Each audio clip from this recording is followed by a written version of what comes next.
being delivered, helping consumers find the cheapest price for their fuel. Almost 90% of petrol retailers have already registered for this.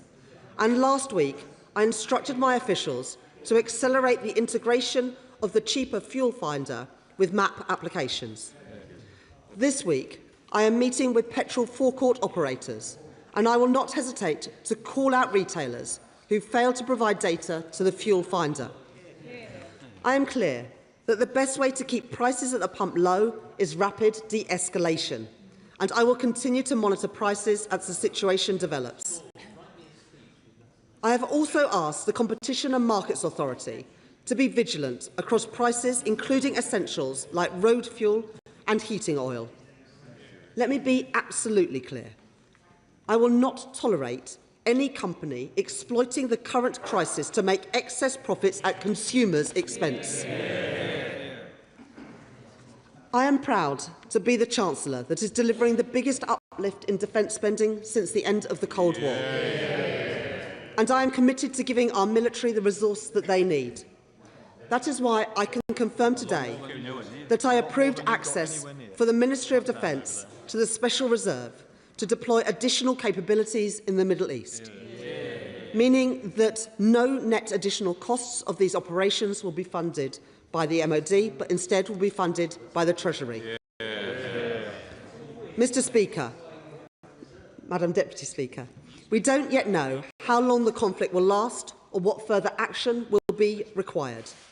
But it is my duty to be responsive in an uncertain world and responsible in the national interest, to protect the public finances and help families with the cost of living.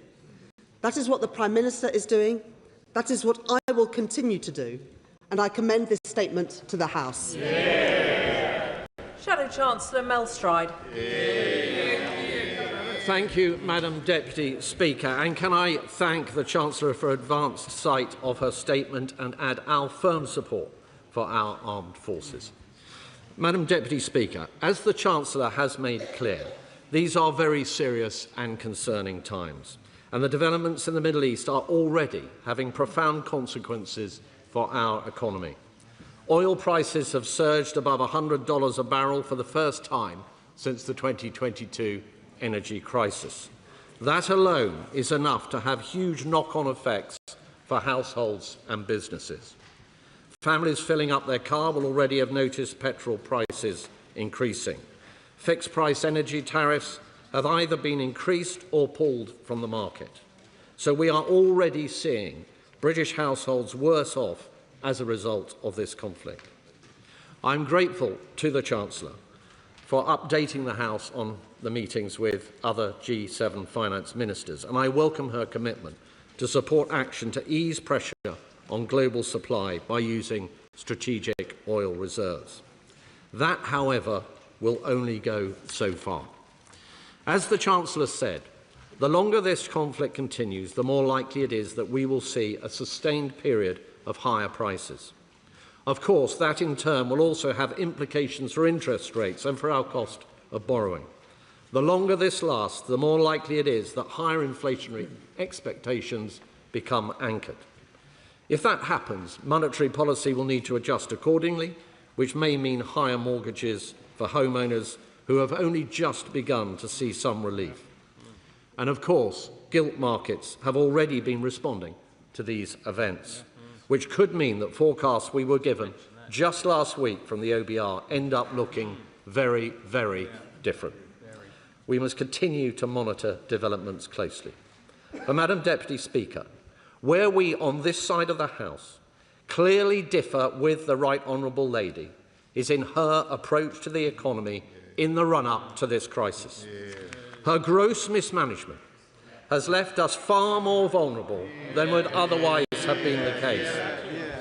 Inflation, to which she refers, was bang on target when we left office. But thanks to the Right Honourable Lady's choices, it rose back up to almost 4% last year, the highest in the G7. And inflation remains elevated. That is far from ideal, given the threat of a significant further spike in energy prices. And of course, extraordinarily, the Chancellor has just now reconfirmed that the government will press ahead with a rise in fuel duty later this year. And borrowing is running higher than was forecast when the government took office. We are spending well over £100 billion a year on debt interest alone. That leaves us far more vulnerable to rising borrowing costs. And the government, of course, is continuing to impose ruinously high taxes on our oil and gas sector and choosing to rely on imports instead of maximising our own domestic energy supply. That is proving to be an incredibly short-sighted approach. But as the Right Honourable Lady has just told us, there will be no change in direction. That is the wrong choice. And more broadly, of course, business confidence has hit record lows and unemployment has risen back to pandemic levels. So our economy is weaker as a direct result of this Chancellor. Now, last week, Madam Deputy Speaker, at the spring statement, the Right Honourable Lady had an opportunity to change course, but instead we got no action at all. Just breathtaking self-congratulation and denial. She had a vital opportunity to come to this House with a plan to get the economy growing. But she did not do that, not least because this week government have caved into their own backbenchers, who prefer higher welfare spending over fixing our economy. So today, let me reiterate our offer to support the government if, even at this late stage, and particularly given the gravity of the current global outlook, they do the right thing, show some backbone, and come forward with a proper plan to cut welfare spending and strengthen our economy so we can properly support hard-working families through this difficult time. This is the very least that the British people deserve. Finally, Mr. Speaker, could I ask the Right Honourable Lady, will she urgently reconsider her decision to implement the first increase in fuel duty in 15 years? Likewise, to urgently reconsider her decision to continue with the crippling taxes being imposed on North Sea oil and gas producers. On the Fingleton review on nuclear, can she clarify if the government is accepting all those recommendations as ministers previously committed to do? Can she give further details on what additional economic action is under consideration internationally if the conflict continues? What measures is the government considering to support households in the event of a sustained period of higher prices, and what action is being considered as part of the Financial Secretary's work to support those reliant on heating oil? Are the government tracking the Iranian regime's illegal funding sources to ensure UK financial systems are not facilitating funds that are being used to support repression? And can she confirm that there is sufficient resource available in the Special Reserve so that our brave servicemen and women have the support they deserve? Chancellor of the Exchequer. Thank you, Madam Deputy Speaker, and I thank the Right Honourable Member for his questions. The government believes that the best way that we can protect families and businesses from this conflict is through de-escalation. And we heard nothing in the Shadow Chancellor's response about what the opposition's view is on de-escalation. We believe that it's important that we get back to the negotiating table and don't escalate this conflict. I'm not that sure that that is the view of the opposition party. But we also know that commitment to greater energy security can help guard against shocks. And after inaction and delay from the Conservatives when they were in government for 14 years, this Labour government is committed to investing and building new nuclear, and that's why we're backing Sizewell C and also small modular reactors, both funded at the spending review, neither funded by the previous government, because this government is backing Britain's energy security. This Labour government is backing the industry of the future, such as carbon capture and storage, funded at the spending review, not funded by the party opposite, because we back Britain's energy security. And through the National Wealth Fund, we are investing in floating offshore wind and in our docks, funded in the spending review, not funded by the party opposite, because we back Britain's energy security. In 14 years, the Tory Tories did nothing. So they failed when we needed new nuclear. They stood by and allowed the loss of gas storage facilities at Rough. They failed to fix the broken planning system to enable us to build renewables. And they had an effective moratorium on onshore wind, which is the cheapest form of energy. We are taking a different approach in the interest of our economy and energy security. On energy bills, I would urge the right honourable gentleman not to scaremonger. The £150 cut to energy bills that I announced in the budget will continue, as confirmed by Ofgem. We removed the failed eco scheme and we removed a number of levies off of bills. On heating oil, those conversations will happen this week and we are working closely with MPs, with colleagues in Northern Ireland to make sure that things are working well. But the Minister at Deescalation met with the heating oil sector on Friday and spoke this morning to the Competition and Markets Authority. There is not currently a problem with supply, but where members have individual issues around supply, they should make sure they get in contact with Deescalation. On fuel duty would have risen by 8p compared to if I had have used the plans that I inherited. And we've had two budgets, both of which all of the parties opposite voted against, which extended that freeze in fuel duty. So it's a little bit rich now to hear the opposition saying that they want to reduce fuel duty when they vote against budgets that froze it. And on the energy profits levy, I think the right honourable gentleman has a short memory because, of course, he was in the cabinet that introduced the energy profits levy. And they introduced it for a reason, because of the windfall profits that were being made by the energy companies and the need to help consumers with bills, which is exactly what we have done. On the public finances, again, I'm not sure if the right honourable gentleman listened either to my statement last week or my statement today.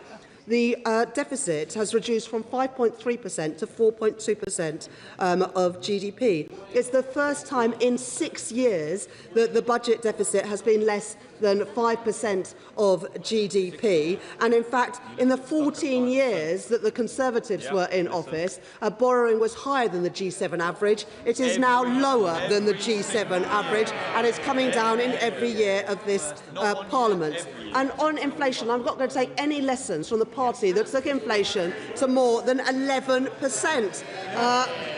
Under policy supported by the party opposite. And on welfare, I've got to say, for the former Work and Pension Secretary to say that we should be spending less on welfare, well, it would have been nice if it had done something about it when he was in charge. We are reforming the welfare system that they broke.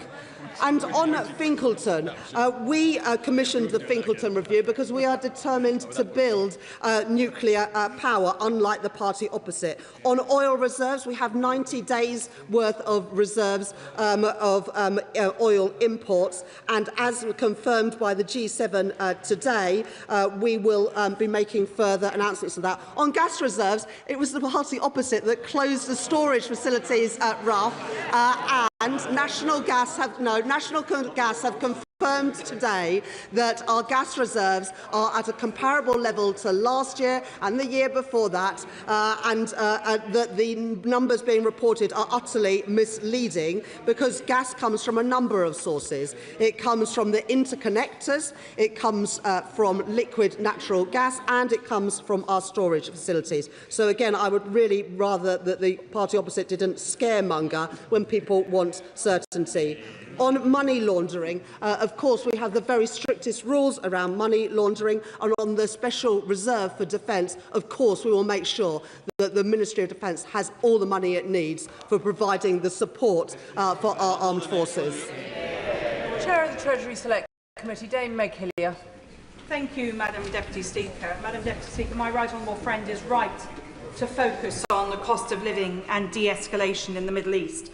And I'm pleased to hear her confirm again, as she did in her statement, that there is money for the Ministry of Defence access to the Special Reserve to deploy additional capabilities to the Middle East. Could she give us a figure or a range for how much money the Treasury is providing to the Ministry of Defence to deploy? Chancellor of the Exchequer.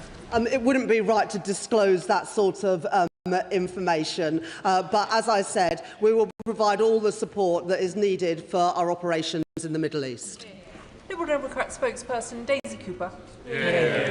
Thank you, Madam Deputy Speaker. I'm grateful to the Chancellor for advance sight of her statement, but the statement does not include a single concrete announcement and in itself won't provide the reassurance that households and small businesses are looking for as they hear reports of energy bills about to escalate.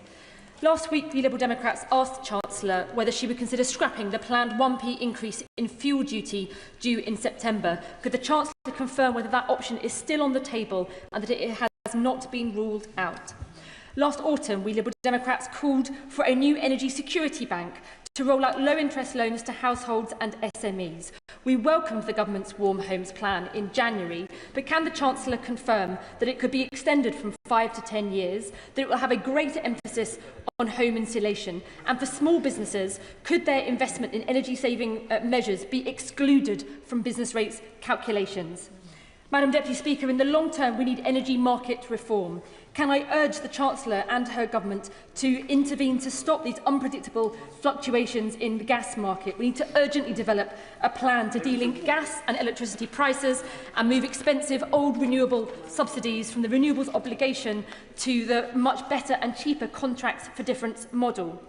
I'm glad that the Chancellor has written to the CMA about keeping an eye on petrol pumps, but last autumn I wrote to the Secretary of State for Business and Trade and asked him to instruct the CMA to investigate bad practices in the energy market affecting hospitality businesses and small businesses as well.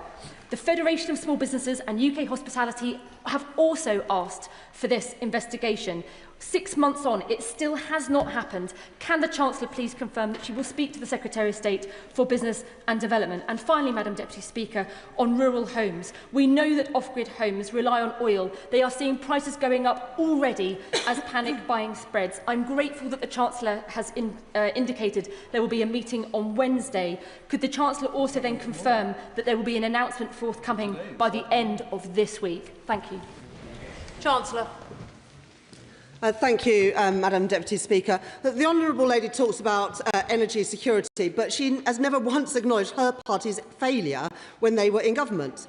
In 2010, her party's leader, Nick Clegg, justified opposing new nuclear energy on the grounds that it would take until 2022 to become operational. Well, 2022 has been and gone, but what is here is another example of Britain paying the high price today for the choices of the parties opposite. On the specific questions that the Honourable Lady asks, on energy bills, we announced at the budget £150 off energy bills. That comes in April, and it continues until June by taking the failed eco-levy that the last government presided on over off of bills. And on heating oil, people on heating oil also use electricity in their homes and also benefit from reductions in their energy bill from April. But as I said, the Financial Secretary to the Treasury will be meeting with the relevant MPs this week. On fuel duty, the Honourable Lady walked with her colleagues through the lobbies to oppose the budget measures, which included freezing those fuel duties. So it's a little bit rich of her now to say that she wants us to cut fuel duty. On ensuring that homes are properly insulated, at the spending review last year, I announced £15 billion for the Warm Homes plan focused on lower-income families. On contracts for difference, the Honourable Lady is absolutely right that the contracts for difference are absolutely crucial in weaning ourselves off imported oil and gas, and we are in a better place because of the auctions and the CFDs that we have been doing, and the energy infrastructure which we've been building and can build because of the Planning Infrastructure Act, which the parties opposite oppose.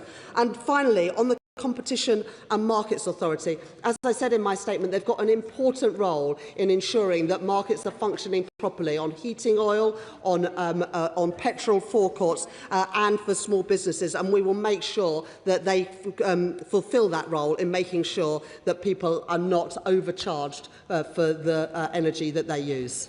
Bill Esterson. Thank you, Madam Deputy Speaker. Can I welcome the Chancellor's commitment to giving us energy security through reducing our dependence on international fossil fuel markets and moving to clean energy instead. Can I also welcome what she said about her support for jobs and investment in the North Sea and her commitment especially to protecting consumers through the Warm Homes discount, the Warm Homes plan, and indeed the commitment she made in the budget to taking £117 off consumer bills. She quite rightly pointed out the dire record of the parties opposite on new nuclear. 14 years where they failed. So will she give the commitment that this government will add to its already announced successes on Sizewell C and on SMR and give that certainty of policy to the industry through a fleet approach both to large-scale and to small modular reactors? Chancellor. I thank my honourable friend for that question. Already we have signed off commitment to both Sizewell C, a publicly funded nuclear power station, and also small modular reactors, which we will build with Rolls-Royce in North Wales. And the purpose of the Finkleton review is that we can build those quickly and cheaply as the current situation more than ever demands. Sir Jeremy Hunt. Thank you, Madam Deputy Speaker. When I was doing her job, the Treasury rule of thumb was that a 20% increase in energy prices meant 1% more on inflation and 0.5% less on growth. The truth is it is much too early to know whether she is going to have to find £78 billion to help households with energy bills, as I had to in 2022. But what we do know is that the world is much more dangerous and there are some big problems in our defence budget. I welcome the fact the government is now committed to increasing defence spending to 2.5% of GDP. But nearly 2 years on from when the previous government made the same commitment, it is clear that that is not enough. So will she unblock the arguments between the Treasury and the MOD and outline a timetable whereby defence spending increases to 3% of GDP and we are able to defend our interests in the Middle East and our allies in Europe as this whole House would wish? Chancellor. Thank the right honourable gentleman for his question. And I think this point about it being too early to tell the impact is really important. Of course, we will take the necessary actions to protect consumers and businesses. But the most important thing we can do at the moment is de-escalate the conflict and work with Lloyd's of London and with countries around the world to get those vessels flowing through the Straits of Hormuz. That is what is absolutely key for containing the rises in energy prices. On defence spending, in his manifesto, they committed to getting to 2.5% by the end of the Parliament. We're going to get to 2.6% by April next year. Then we've made further commitments to 3% and then 3.5%. Obviously, we've got a spending review coming up next year where these decisions will be taken in the round. I'm only planning to run this statement until 5:45, so members and indeed the Chancellor can all help each other by asking very short questions, please. John Grady. I'm obliged, Madam Deputy Speaker. The root cause of this issue in Britain is our excessive reliance on gas. That is why consumers in Glasgow East pay much more for the energy. And the Conservatives had an offshore wind auction with no bids. We had an offshore wind moratorium, and the SNP are against any new nuclear power stations. Would my right honourable friend, the Chancellor of the Exchequer, agree with me that we must double down on nuclear, onshore and offshore wind to attack the root cause of our energy costs? Well, we're building new nuclear in England and we're building new nuclear in Wales. We would love to build new nuclear in Scotland, but that will only be possible with a Labour government in Scotland. On renewables, in auction round 7, we had a very successful auction, and auction round 8 will take place later this year. My honourable friend is absolutely right. We need to wean ourselves off imported oil and gas and be more secure with our energy supplies here in the UK. Dame Harriet Baldwin. Thank you very much, Madam Deputy Speaker, and the Chancellor has announced today that she's not really making any changes at this point, and she's calling for a de-escalation. But what would she say to my rural constituent who has heating oil and who has a virtually empty tank after a long winter and now is facing a 100% increase in the cost of that heating oil? I didn't hear anything that would help that particular constituent. As the former Chancellor says, it is too early to know the impact of this, and the key thing is de-escalation and getting vessels flowing through the Straits of Hormuz. And she would have heard what I said about heating oil, that is uniquely affected. People who use heating oil will get the benefits on their electricity bills, but I would urge her to attend the meeting to put the case of her constituent with the Financial Secretary to the Treasury on Wednesday. Ben Goldsborough. Thank you very much, Madam Deputy Speaker. I want to thank the Chancellor and also the Treasury officials for working very closely with the Labour Rural Research Group to discuss the issues to do with heating oil troubles that we are facing right now, with prices going over 200% in some parts.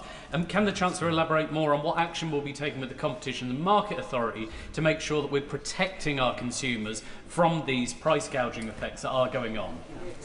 Chancellor. The point about price gouging is really important, and that is why we have today instructed the Competition and Markets Authority to ensure whether it is either heating oil or petrol retailers that they're not taking advantage of this situation to line their own pockets rather than thinking about the consumers who they serve.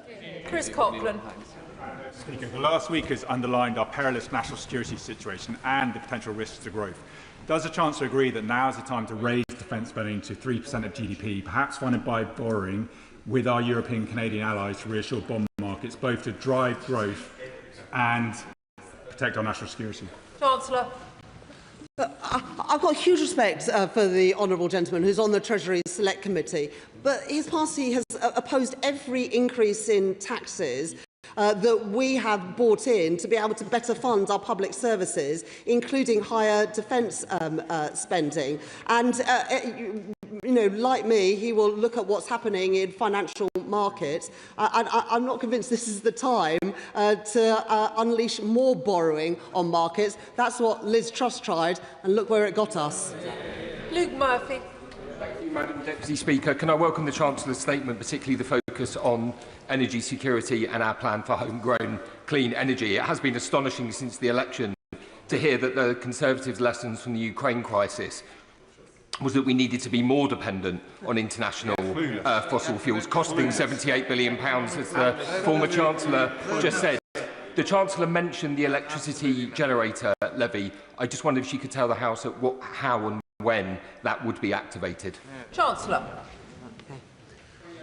Very much thank my honourable friend for his question. The energy profits levy is still in place, and the higher prices go, the more windfall tax is paid. There is also the electricity generators levy, where if electricity prices go up, because they are in some cases outside of contracts for difference linked to gas prices, we will also recoup money there. That is obviously important because if the situation goes badly, we will need to be able to better support consumers. That is why the EPL and the EGL were brought in the first place, and that's why they are important parts of the architecture we have. Father of the House, Sir Edward Lee. I'm not sure that whether in the middle of the war it achieves much to be overtly party political. I mean, the past is where we were. We're now in the present. So, just to be helpful to the Chancellor, I agree with her on de-escalation as it happens, on defending our interests, not regime change. But the fact is that we have the highest energy costs in Europe. We're now in a crisis, and we're in potentially a war economy. So I saw the Energy Secretary sitting next to her earlier. Whatever the good intentions on net zero, will she listen to the Shadow Chancellor on North Sea oil? Because we are in this crisis now, and we have to meet this crisis with every tool in the toolbox. Chancellor. I thank the honourable gentleman for that question, and he's absolutely right. The best way to reduce prices for businesses and families in all of our constituencies is to de-escalate and ensure that vessels can get through the Straits of Hormuz, and that is our focus. But what this crisis, as well as Russia's illegal invasion of Ukraine, shows us is that we have got to win ourselves off oil and gas.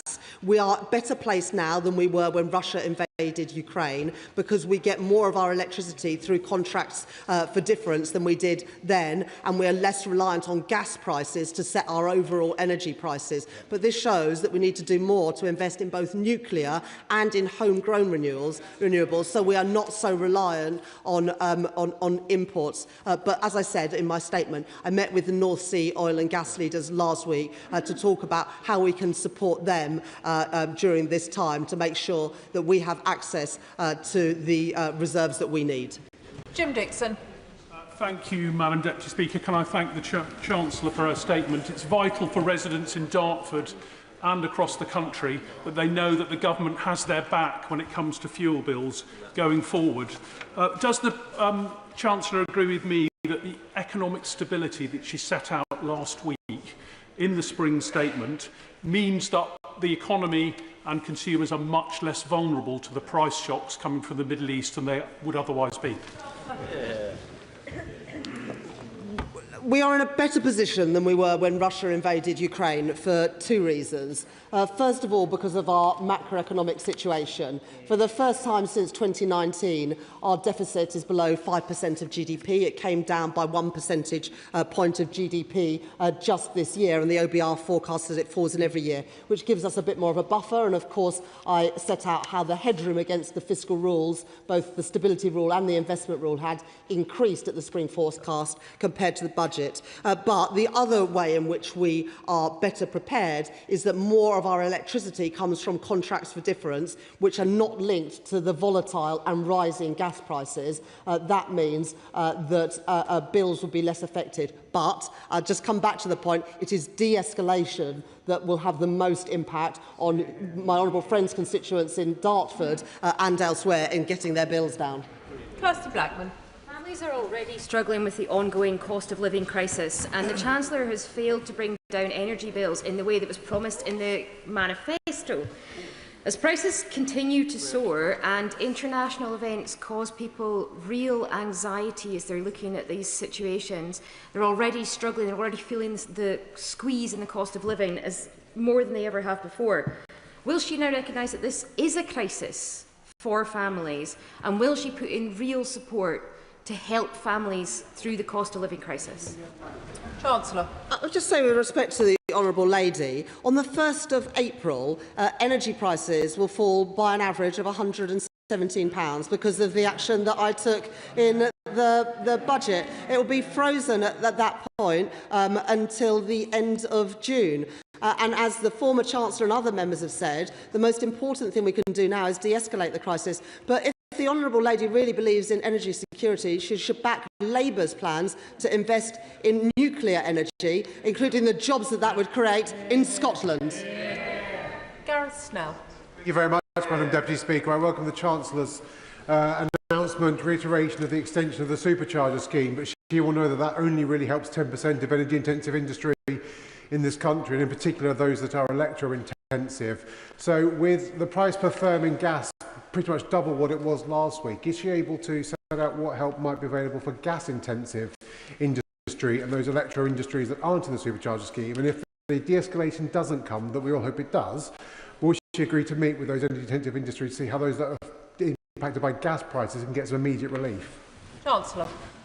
I thank my honourable friend for that question, and it is a really important point. 500 businesses will benefit from an increased discount through the supercharger, taking that discount from 60% to 90% from April. And next April, the British Industry Competitiveness Scheme comes in, benefiting, I think, around 7,000 businesses. That is set to go from next April, but of course we will continue to look at how we can support our energy-intensive industries if the current situation continues in the Middle East.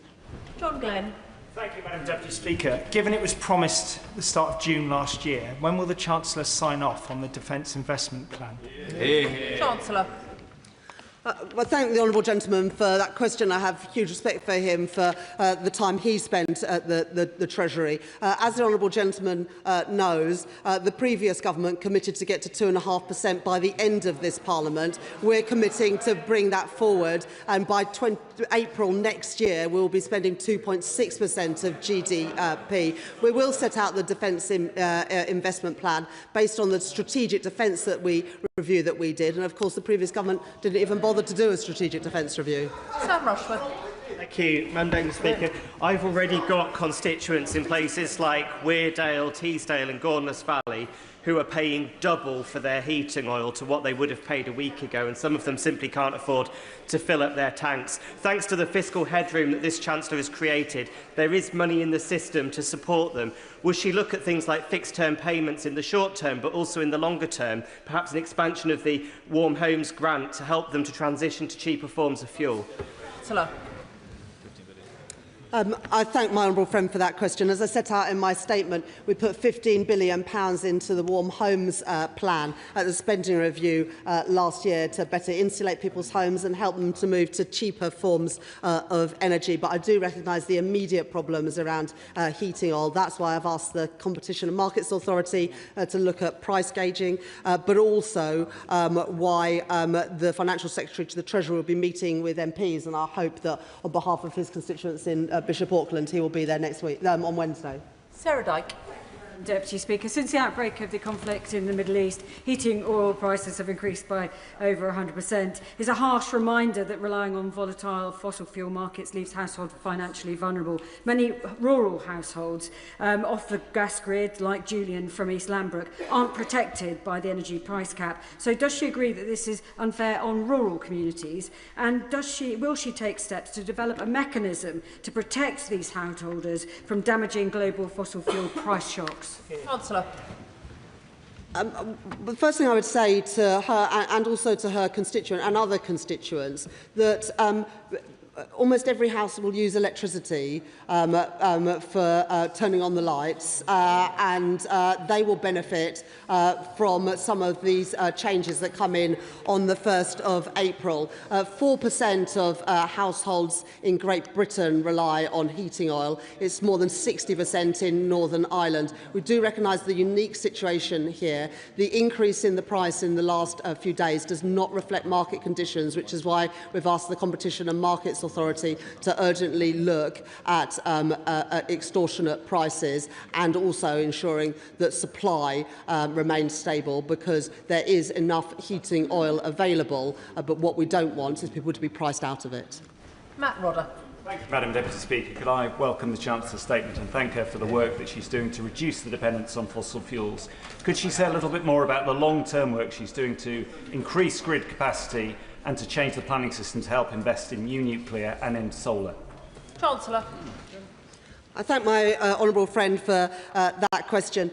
We made changes to the National Policy Planning Framework just a few days into this government, and at the end of last year we passed the Planning and Infrastructure Act, which makes it easier to build a whole range of infrastructure, from housing to data centres and, crucially, to energy infrastructure. The Planning and Infrastructure Act was opposed by the parties opposite. They need to explain why they're against building the grid connections that will help us to benefit from cheaper energy.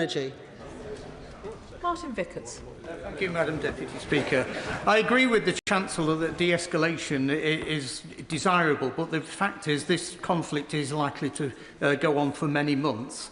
And she talks about reducing our reliance on fossil fuels. I can agree with that, but businesses are operating in the here and now. Exactly. And they want some reassurance that the medium-sized business, forget the 500 that are going to benefit from the supercharger. What message can she give to the medium-sized businesses who are very concerned and are currently having to lay off staff? Chancellor. I recognise the concerns around businesses, and as well as the supercharger, the big scheme is coming in next year, and of course we are monitoring very carefully the situation to see what else might be necessary. But I would say that de-escalation is so important here. There is no reason why this conflict has to go on for months and months. Nobody wants that. It is in no one's interest. We need to quickly get vessels flowing through the Straits of Hormuz. That is why I'm meeting with Lloyd's of London later today to work through what insurance products can be introduced. And it's why on the G7 finance ministers call this afternoon, we talked about how we can guarantee the safety of vessels flowing through that strait. Karen Moon. Whereas, Madam Deputy Speaker, tens of thousands of homes across Cornwall are still totally reliant on heating oil. So I'm delighted that the Chancellor has confirmed that the Chief Secretary of State's Treasury will be meeting rural MPs who are disproportionately affected by the crisis. But does she agree with me that in order to accelerate away from a fossil-fuelled economy, the British Business Bank, National Wealth Fund and GB Energy need to take a more dynamic attitude to risk when supporting renewable energy projects? I thank my honourable friend for that question, and can I also thank the rural group of Labour MPs for contacting me over the weekend with their stories and their suggestions, and that is why the Financial Secretary to the Treasurer have been meeting with MPs on Wednesday this week. In terms of the National Wealth Fund and the British Business Bank, they are already investing heavily in renewables, and we increased their budget to be able to do so. I also recognise that there are important opportunities in Cornwall, not just the South Crofty tin mine in his constituency, but other energy projects, including geothermal energy. And I've asked the National Wealth Fund to look again at those opportunities. Robert Jenrick. The British people are being clobbered. She could have come here today and scrapped her hike in fuel duty. She could have come here today and ended the insanity and got drilling again in the North Sea. Instead, she offered nothing. Absolutely nothing. This crisis deserves a proper response. When will she finally understand that for now at least she is the Chancellor, not just a bystander? Chancellor. Cuts in freezing fuel duty, Reform opposed it. The Energy Profits Levy, he introduced it when he was in the Conservative government, so I'll take no lectures for him, and the Tory Tribute Act sitting up there. Torquil Crichton. Thank you, Madam Deputy Speaker. Can I thank the Chancellor for his statement, for her support for the armed forces and for acknowledging the anxiety of constituents abroad. Closer to home, in fact at home, half of my constituents in the Hill and Near outside the town of Strawley rely on heating oil to heat their homes. They face great uncertainty, no guarantee of delivery, no guarantee of price on delivery. I hear what money-saving expert Martin Lewis hears, fears of price gouging and price rises. So I welcome Treasury talks and I hope that they will lead to further scrutiny and regulation of this unregulated industry. Otherwise, I will have to introduce the Chief Financial Secretary of the Treasury to the old Lewis tradition of cutting peat for winter fuel. Chancellor. I thank my honourable friend for his question and recognise that his constituency more than most will be affected by worries around delivery and price of heating oil. That's why I've instructed the Competition and Markets Authority to look at price gauging, and it's also why the Financial Secretary to the Treasury will be meeting with my honourable friend and other concerned MPs on Wednesday this week. Tom Tugendhat. Thank you, Madam Deputy Speaker. May I ask the Chancellor, looking forward at the decisions she's making on the strategic reserve being used for defence, will that include the availability for the Royal Navy to prepare warships to go to sea? Clearly, there has been rumour over the last few days that one of the reasons why one of Her Majesty's ships, or His Majesty's ships, sorry, forgive me, is not ready for sea is because the contracts are working 9 to 5. Will she be able to fund this properly so that all ships are available as quickly as possible? Chancellor. I thank the honourable gentleman for that question. I confirm that there are no financial impediments for warships going to the Middle East, and that money through the strategic, the special reserve is absolutely available for personnel and contracts for all of our operations in the Middle East. Alex Baker. Madam Deputy Speaker, as the Member of Parliament for the home of the British Army, can I thank the Chancellor for her support for our armed forces. My constituency is also home to innovative defence and aerospace businesses, and many are ambitious to expand and play their part in strengthening our national security, but that depends on being able to access the investment they need to scale up. Can the Chancellor reassure these businesses in my constituency that this government will continue to work closely with the financial sector to ensure British defence and advanced manufacturing companies can access the capital they need to invest, grow and create good, skilled jobs here in the UK? I thank my honourable friend for that question. As my honourable friend knows, we have increased the funding available to both UK Export Finance and the National Wealth Fund to invest and support our defence industry. And also I support the work that my honourable friend and the honourable member for York Outer are doing in ensuring that the financial services sector also lends to defence businesses, including scale-up businesses. David Chadwick. Thank you, Madam Deputy Speaker. Almost two-thirds of homes across Brecon, Radnor and Cwm Tower are dependent on heating oil, the price of which is now surging thanks to Donald Trump's decision to bomb Iran. Can she reassure my constituents that help will be on the way from the government? Chancellor. Thank the honourable gentleman for that question. The meeting with the Financial Secretary to the Treasury will be open to all MPs and is on Wednesday this week, and I very much urge him to attend that meeting. We are aware of the unique situation concerning heating oil. That's why I've instructed the Competition and Markets Authority, but are also keen to hear directly from MPs. Calvin Bailey. Thank you, Madam Deputy Speaker. The impacts of this conflict spiralling are serious and will fall upon our constituents' pockets. So I welcome the Chancellor's statement and measures to address these. And yet, last week, the honourable member for Clapton was in the United States attempting to lobby against our national interests, on this occasion with a comical lack of success. So would my right honourable friend agree that the impact of living costs can only be compounded by the continued deeply unpatriotic interventions of the benches opposite? I thank the honourable and gallant, my honourable and gallant friend for his question, and also for his contributions in the debates last week as well.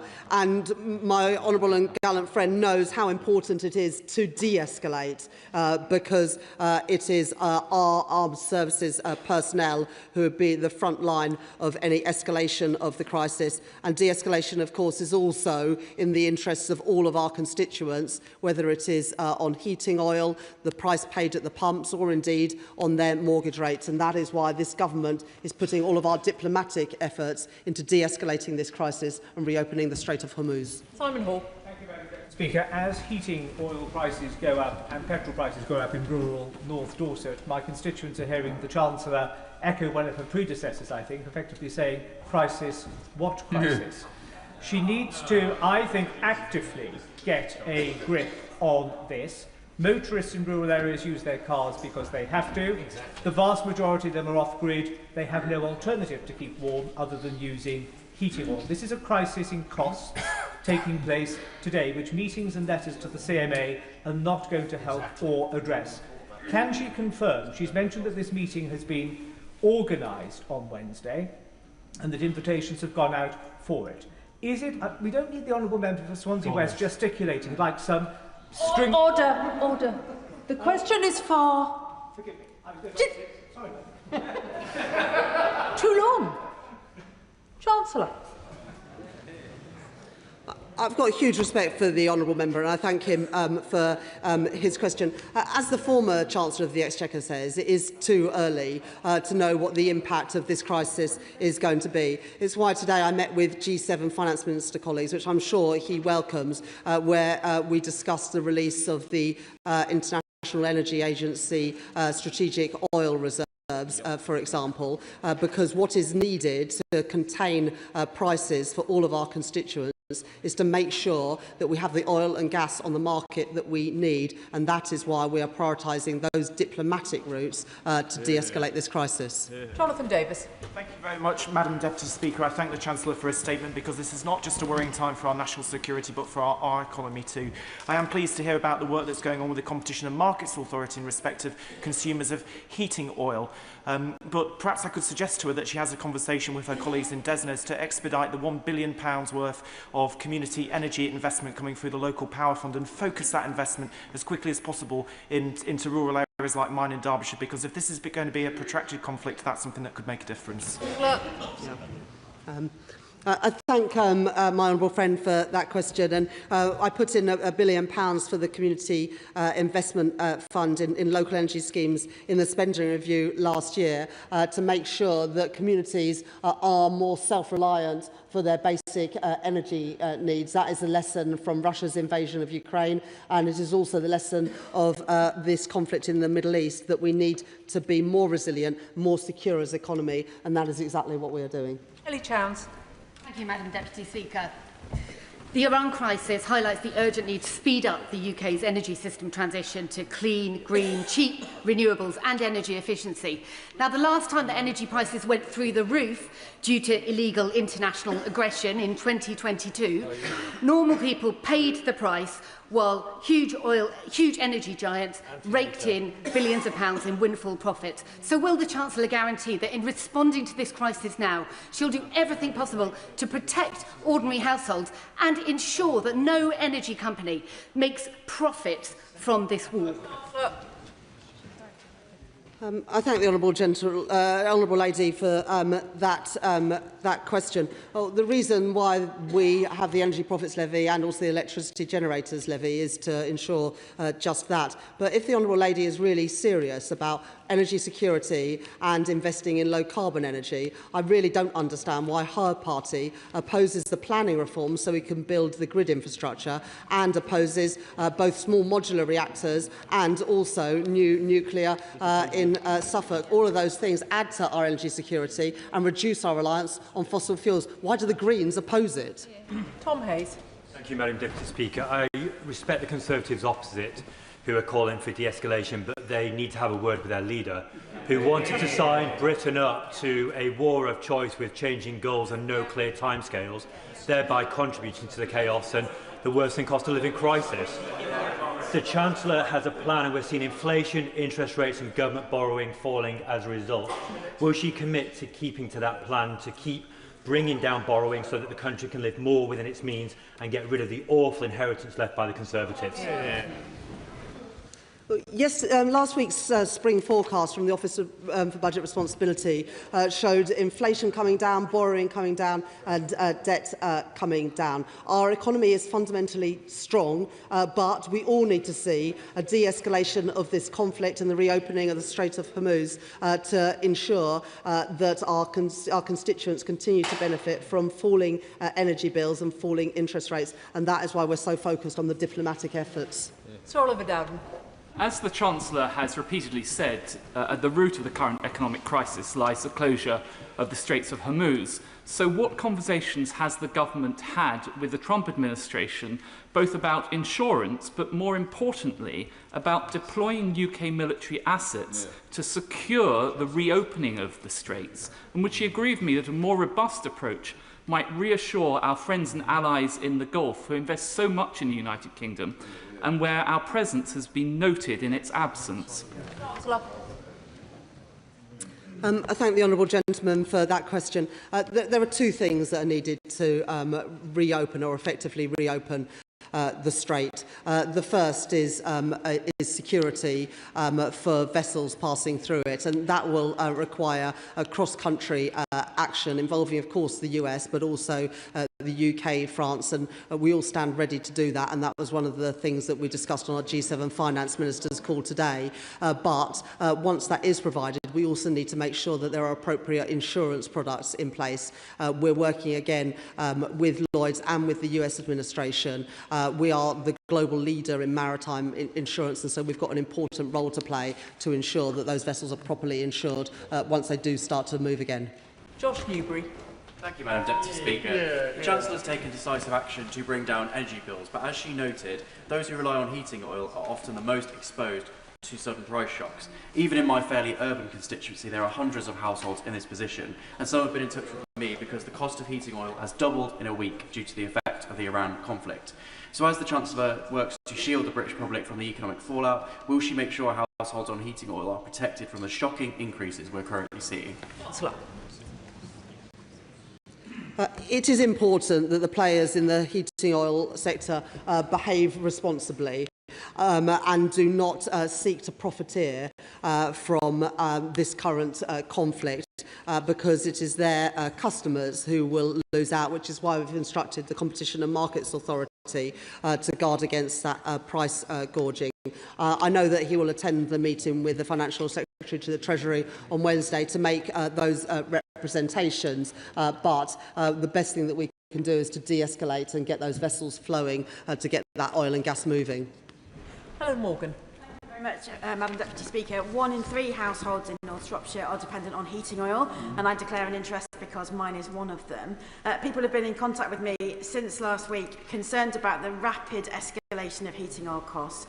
I welcome the Chancellor's announcement that she recognises that problem and wants to act on it. Can she outline in more detail what kind of remedy she's envisaging and how soon we might be able to see it put in place? Chancellor. I said in my statement that despite what we did in the budget last year to take £150 off domestic energy bills, there is a unique situation with regard to heating oil. That's why I was pleased to receive representations over the weekend on it. The Treasury are working through those proposals, and it's why the Financial Secretary to the Treasury will meet with MPs this week. But the reason why prices are going up is because of the challenges in getting oil and gas out of the Middle East. That's why it's so important to de-escalate, but it is wrong for anyone to profiteer off the back of this crisis. Luke Charters. Thank you, Madam Deputy Speaker. Many of my constituents stranded in the Middle East have been left out of pocket because of their travel insurance, and in my view as a former regulator, they have overly broad exclusion terms in those policies. So would my right honourable friend update the House on her meetings with the insurance sector, the FCA and consumer groups, and would she agree for the City Ministers to meet me to discuss this? Chancellor. I thank my honourable friend for that question, and I'm sure that the relevant minister, whether that is in the Department for Transport or indeed the Economic Secretary to the Treasury, meets with my honourable friend. It is important that everybody who wants to get home from the Middle East is able to do so. We welcome the work that the airlines are doing to get people home with the support of the government, but it's also important that people are not ripped off for that. Harriet Cross. Thank you, Madam Deputy Speaker. We've heard the Chancellor and others on the government front bench for months now saying that we'll be using oil and gas for years to come, and of course we will. No matter how much they wish that away now, we'll be using oil and gas for years to come. We must secure our supply. In her meeting this morning with G7 finance ministers, does any of them say that banning new oil and gas licences from the North Sea is a good idea? Or any of them banning themselves from their own energy resources? Chancellor. I thank the honourable lady for that question. It was, of course, her own party that introduced the energy profits levy in the first place, and introduced it for a good reason, because many of the questions today have been about the impact on prices, and of course the way that support was given to consumers during the Russia-Ukraine crisis was through money from the energy profits levy then being used to subsidise people's bills. That's why we have the energy profits levy. Dave Robertson. Thank you, Madam Deputy Speaker. Can I thank the Chancellor for her statement today? She is absolutely right to take the action that she has on energy prices, particularly given that 20% of the world's oil is transported via the Straits of Hormuz. However, the Straits of Hormuz also transports over a third of the world's urea, almost half of its sulphur and a significant amount of ammonia. So can I ask the Chancellor what steps she's taking to protect our farmers from spiking fertiliser prices at the same time as energy prices are rising? Chancellor. I thank my honourable friend for that question. We're working closely with DBT and DEFRA as well as business to understand the different parts of industry that will be affected by a protracted conflict. But this is just another reason why it is so important to de-escalate. That is exactly what we are seeking to do, and it is also why we are working with G7 allies focused on reopening the Strait of Hormuz, because that's the best thing we can do to bring down prices and ensure supply continues to flow. Thank you, Madam Deputy Speaker. I welcome a statement this afternoon from the Chancellor. As she's already outlined, Northern Ireland is uniquely exposed. Up to 70% of people right across Northern Ireland are reliant on home heating oil. Instead of meeting with me, would you be able to tell me that you have plans to meet with the Minister of Economy in Northern Ireland this week, and indeed my ministerial colleagues in the Northern Ireland Executive, to see how we can best support our people? Chancellor. It's really important to understand the extent of the impact on Northern Ireland. When we made this announcement of the budget, we did make money available for Northern Ireland to have their own scheme, recognising the slightly different energy market in Northern Ireland. I know that the Financial Secretary to the Treasury, who's leading on this work at the Treasury, is meeting with his opposite numbers in the Northern Ireland Executive to make sure that we understand the challenges there and what we can do to best support. Tony Vaughan. Thank you, Madam Deputy Speaker. I thank the Chancellor for her statement, which really does underline the importance of new nuclear to boost our energy security. Many of us who back new nuclear also care deeply about nature, and Dungeness in my constituency is both a nationally important habitat site and a vital location for new nuclear. So does the Chancellor agree that we urgently need a reformed framework for habitat protection along the lines proposed by Fingal Review, so we can safeguard the environment and welcome new nuclear back to places like Dungeness? I thank my honourable friend for that question, and also his pragmatic approach. We will be responding to Finkleton in the next few days, and then legislating as quickly as possible to make it cheaper and quicker to build the energy infrastructure that we know we need. Sir Alex Shelbrooke. Thank you, Madam Deputy Speaker. Madam Deputy Speaker, defence industry supply chains really are desperately in need of the DIP. The Chancellor talks about the money that's being invested, but why is the Treasury not allowing the DIP to go forward? Because it's starting to become really critical, and we need that infrastructure. Secretary of State is desperate for that infrastructure. We need to know when's that coming forward. It was the government's self-imposed deadlines, nobody else's. Well, we published the Strategic Defence Review earlier this year, and in the spending review last year, the biggest uplifts in spending were at the Ministry of Defence and at the Department of Health. The previous government said they were going to get to 2.5% at the end of the next Parliament. We're going to get to it to 2.6% by April next year, and that money is already being spent. He doesn't need to worry about that. Peggy Shanker.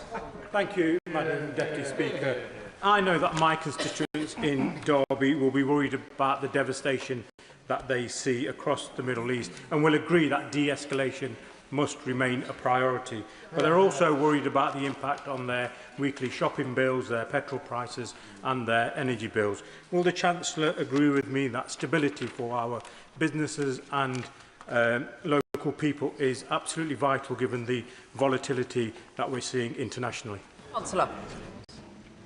I thank my honourable friend for that question. That's why I'm pleased that since I became Chancellor, the Bank of England have cut interest rates 6 times, why we were able to take £150 off of energy bills and also freeze prescription charges and rail fares. And of course, in my honourable friend's constituency, you have Rolls-Royce, who will benefit both from small modular reactors and also the increased defence spending that is already going in. Ben Lake. 72% of households in Ceredigion and Preseli do not have a connection to the mains gas grid. And for those who fill their tanks over the weekend, the consequences of the Iran crisis have become very, very real.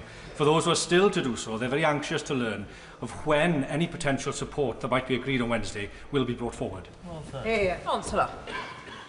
I recognise that there are significant challenges in some areas of Wales, as indeed there is in Northern Ireland, and I very much encourage the honourable gentleman to attend the meeting with the Financial Secretary Treasury. We have already had representations over the weekend about what is needed, but I want MPs from all parties to be able to contribute to that. But the best way to reduce prices is getting that oil and gas flowing again, which is why it's so important to have both a military solution to get the Strait of Hormuz open, but also an insurance solution, which is what I'm working very closely on at the moment.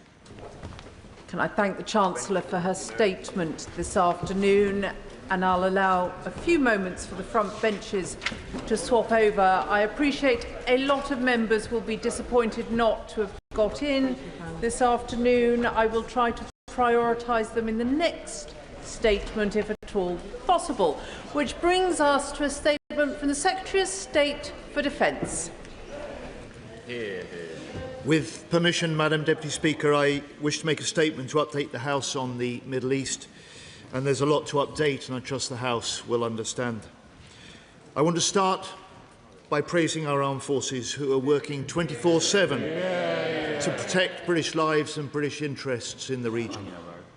From our 400-strong air defence teams in Cyprus, who I visited last week, to our counter-drone specialists in Iraq, our fast jet pilots in Qatar, our command specialists in the regional defence coordination centres, and everyone working on this crisis abroad and at home. Iran threatens us all, but it's our forces who feel this most acutely. So I'm sure the whole House will join me in thanking them for their outstanding dedication and for their professionalism. For protecting British lives, for keeping us safe, we want to say to them, you are the best of Britain in action. Madam Deputy Speaker, the UK's government approach throughout the current developments in the Middle East is founded on three principles. First, defensive, taking the necessary action to strengthen our collective defence. So we took steps from January, weeks before this current war with Iran began, to pre-position Typhoons, F-35s, counter-drone teams, radars and defence in the region, as well as the additional military capability we've sent since last Saturday, when the Iranian retaliation attacks started. Second, coordination with allies. We do not work alone, so we're leading and coordinating our response with NATO allies and other partners, including the US, E5 nations and the Gulf states. And I'm in daily contact with my counterparts, just as the Chief of Defence Staff is too. And third, Madam Deputy Speaker, our third principle is legal. We must have a legal basis for our decisions. That allows ministers to make sound choices. It allows our military to operate with the fullest confidence. And our UK action is grounded in these principles to protect British people, protect British bases, to protect British allies. Now, Madam Deputy Speaker, in the last week, we've seen Iran lashing out with dangerous, indiscriminate and reckless strikes. In the first day alone, they attacked 10 countries with military and civilian targets attacked, including hotels in Dubai and Bahrain and the Kuwaiti National Airport. British troops stationed at a US base in Bahrain were within a few hundred yards of an Iranian strike, and a small drone hit our base in Cyprus coming from Lebanon or Iraq. And Iraq has now fired over 500 ballistic and cruise missiles and over 2,000 drones. Thank you to the Honourable Gentleman. Iran has now fired over 500 ballistic and cruise missiles and over 2,000 drones. I'm grateful to him for paying attention to my statement quite so closely. And even after the Iranian president's apology and promise to the Gulf states over the weekend, Iran still then struck multiple countries with drones and missiles, including Bahrain, where 32 civilians were injured in one attack and a desalination plant was hit in another. We totally condemn these attacks. They're putting hundreds of thousands of people at risk, including British nationals and members of our armed forces. But, Madam Deputy Speaker, while Iran's current indiscriminate strikes began last Saturday, this Iranian regime has for decades been a source of evil, exporting violence across the Middle East and beyond. It supplied nearly 60,000 Shahid drones to Putin for Russia's illegal invasion of Ukraine. Here in the UK, they conduct aggressive cyber attacks against us and have plotted assassination on Britain's streets. The Iranian regime is a destructive force which has slaughtered protesters in its own streets and inflicts terrible suffering, especially against its own people. We want to see Iran stop their strikes, give up their nuclear ambitions, and restart the negotiations. And as Defence Secretary, my number one priority is protecting British people, military and civilian alike. Since January, we've moved significant military assets into the region ahead of those first US-Israeli strikes. And those preparations made a real difference. It meant we've conducted defensive military operations from day one. Our F-35s destroying Iranian drones over Jordan. Our Typhoons shooting down targets heading to Qatar. Our counter-drone units defeating further attacks against coalition bases in Iraq. We acted early to protect British people and British interests and to support our allies.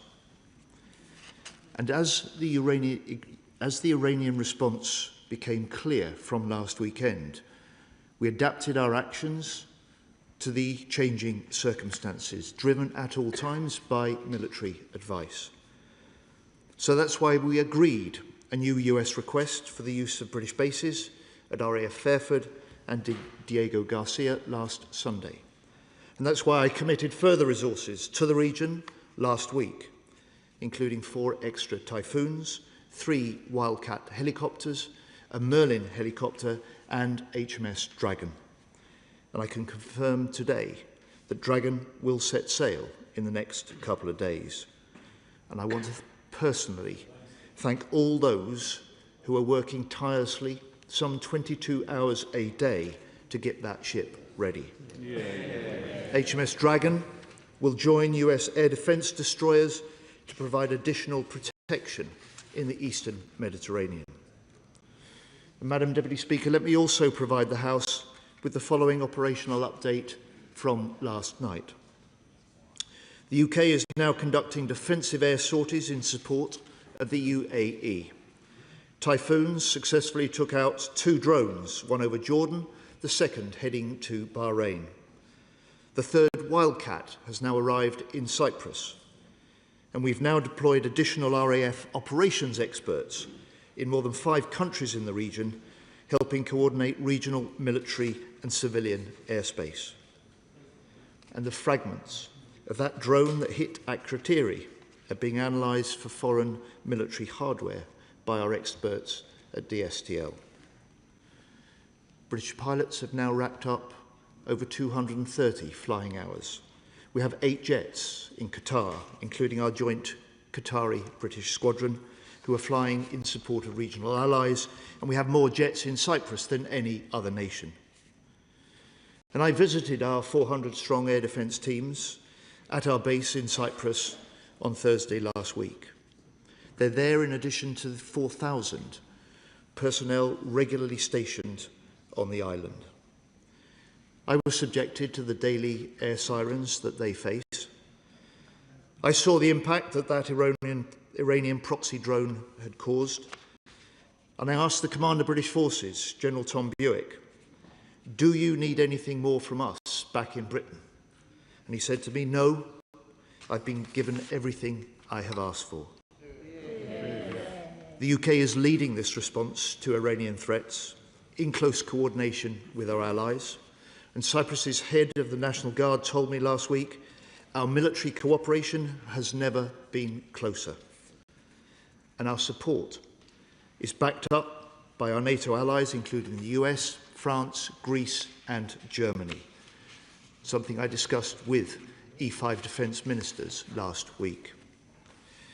And I can also confirm to the House that having given the US the go-ahead to use British bases for specific defensive operations into Iran last Sunday, the first US bomber landed at RAF Fairford on Friday. And as the Prime Minister has set out, this activity is part of, I quote, the collective self-defence of long-standing friends and allies and protecting British lives. It is in accordance with international law. These missions are to destroy Iranian missiles at source.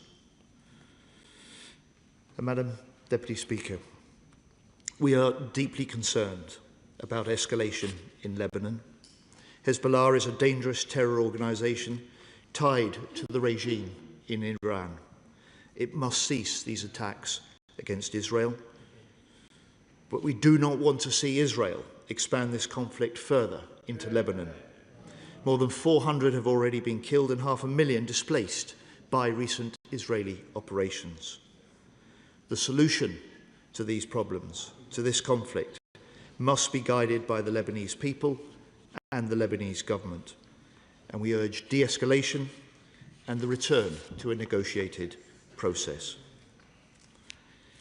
Now, I know, moving beyond defence, that many of us as MPs have constituents with friends and family that are caught in the region, worried for the safety of their loved ones. And my right honourable friend, the Foreign Secretary and the FCDO teams are working as fast as possible to get our people out of the region. 3 chartered flights have now taken off, with more to come this week. More than 170,000 people have registered their presence, which has allowed us to get them information and support and advice that they need. More than 37,000 British nationals have been evacuated since the start of the crisis response, and as the Prime Minister said last week, we will not stop until our people are safe. Madam Deputy Speaker, these are deeply uncertain times. While we deal with the immediate crisis in the Middle East, we must also maintain our strong support for Ukraine, deter increasing threats in the High North, fulfil our NATO commitments, and ensure our homeland is protected. Our adversaries are watching. We must manage rising demands on defence, balancing resources to best effect. And we must also deal with the cost of living impact this conflict could cause, just as my right honourable friend, the Chancellor, has set out in her statement.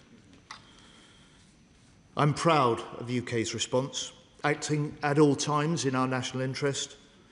We will defend our allies, we will support our armed forces, we will do everything necessary to protect British lives and British interests, to make Britain secure at home and strong abroad. I commend Shadow Secretary of State, James. Thank you, Madam Deputy Speaker. And can I thank the Secretary of State for advance sight of his statement and the briefing I received from his officials this morning. Can I begin by offering condolences on behalf of the opposition to the 7 US soldiers killed in action as part of their ongoing action against Iran. I join the Secretary of State in utterly condemning Iran's indiscriminate attacks across the region and in expressing my gratitude and that of the opposition to all our brilliant, brave service personnel and their families who are stationed out there. Of course, the Secretary of State and I will agree that the #1 responsibility of any government is to defend its people, and that everything possible must be done to secure our sovereign bases, particularly RAF Akrotiri on Cyprus, attacked by drones a week ago. That is an incredibly serious development. We support the government in taking steps to use the RAF and other assets to protect the airspace and defend against drone and missile threats to Akrotiri, but also in deploying our Air Force to defend allies in the region as an act of collective self-defence. The problem is this. Any serious integrated missile defence plan for the sovereign base areas on Cyprus would by necessity include the presence of one of our highly capable Type 45 air defence destroyers. And yet, despite the Secretary of State just saying, and I quote, since January, he has been moving military assets to the region. There isn't a single Royal Navy warship present, and our Type 45 HMS Dragon hasn't even set sail. Can he confirm that the government only decided last Tuesday to send a Type 45 to the Eastern Med after the US action had already commenced and 2 days after RAF Akrotiri was attacked by kamikaze drones? Of particular importance, Madam Deputy Speaker, it has been widely reported that the Royal Navy recommended to ministers weeks ago to deploy a Type 45 destroyer to the region. Is that true? And if so, when did the Navy make the recommendation to send a Type 45? And which minister took the decision to decline that advice from the Royal Navy and instead choose not to send a destroyer? Who? Most importantly, why was the decision taken not to send a Type 45 until attacks had already taken place against our base on Cyprus? And can the Secretary of State tell us on what date he expects HMS Dragon to be in position to provide air defence in the region? And furthermore, given the Chancellor's promise in her statement just now to reopen the Straits of Hormuz and France's pledge to provide escort ships, what other Royal Naval assets will we be sending to assist? This is the big one. Madam Deputy Speaker, it was on the 19th of February that the BBC reported that the United Kingdom would not allow the United States to use its bases to launch an attack on Iran. We know that 3 US Arleigh Burke destroyers, their equivalent of the Type 45, have for days been based in the Mediterranean, providing Cyprus with defence against ballistic missiles. Doesn't this mean that until the Prime Minister's U-turn a week ago, that this Labour government were displaying the most extraordinary double standards to our closest military ally, on the one hand denying the US the use of our bases, whilst on the other relying on them to protect ours? Exactly. One of the bases in question is Diego Garcia, Madam Deputy Speaker, absolutely critical for launching US heavy bombers. Now, it's bad enough for the Prime Minister to be U-turning over permission to use Diego Garcia whilst it is still our sovereign territory. How much worse will the situation be once we've started paying billions for the pleasure of Mauritius, a close ally of China, to have a say on whether such action complies with international law? So isn't it the case that when it comes to the Prime Minister's next and 17th U-turn, the best thing he could do is to scrap his crazy Chagos deal and spend every penny on the British Armed Forces? But this isn't just about the future of Diego Garcia. Last week, the Cypriot Foreign Minister said, and I quote, "There are questions about the future of the UK's military bases on the island." Isn't the reality that Greece, France and Spain are all sending ships, and that Labour's failure to deploy the Royal Navy to the Eastern Mediterranean has completely undermined our international standing, not just in the eyes of our many allies in the Middle East, but also in the eyes of those who can now exploit such weakness? So can the Secretary of State give his cast iron guarantee that UK sovereignty of our bases on Cyprus is not up for negotiation? Madam Deputy Speaker, of course, it's not just HMS Dragon that everyone is waiting for. At a time of war on multiple fronts, we've now been waiting months and months for the government to publish its long overdue defence investment plan. I cannot emphasise how serious this is. Britain urgently needs to rearm. It was right that we gave a huge amount of munitions to support Ukraine, but that has made our need to rearm even more pressing. Correct. So when exactly is the government going to publish the defence investment plan? Can the Secretary of State at least say if it will be published before local election purdah commences? That is a key question. Finally, isn't there a simple reason why there's no defence investment plan? And isn't it the same reason that for the first time in almost half a century there are no Royal Navy warships in the Middle East? Because when it comes to defence spending, this government has prioritised welfare over rearmament. They've chosen to spend billions more on benefits rather than strengthening our defence in a dangerous world. So, Madam Deputy Speaker, after all the Prime Minister's dither and delay, U-turns and weakness, will the Secretary of State finally demand from his Chancellor what we all know our armed forces need, a properly funded plan to get to 3% on defence this Parliament? Secretary of State. Well, let me start by recognising the fact that he supports the steps that we've taken to put UK defence capabilities into the Middle Eastern region, that his recognition and support for the fact we did this in advance of the current crisis, and these capabilities and our coordination of them have been alongside US allies and have been purely defensive in nature. We have been doing what Britain can best contribute to the protection of British interests, British personnel, British bases and British allies in the region. He asks me about Dragon. Well, we've been building up that significant military presence in the Middle East since January, which he, for the first time, has recognised and welcomed. It is totally right that as circumstances change, so should our military posture. He asks me when this option of Dragon was first put to ministers. As the Chief of the Defence Staff said on the BBC on Saturday, he looked at the proposals for Dragon being deployed to the Middle East on Tuesday last week, and I signed them off the same day. And I say to the right honourable gentleman, if he is unhappy about the state of the British Navy, he should take a hard look at his government's own record. Over 14 years, they hollowed out and underfunded our forces.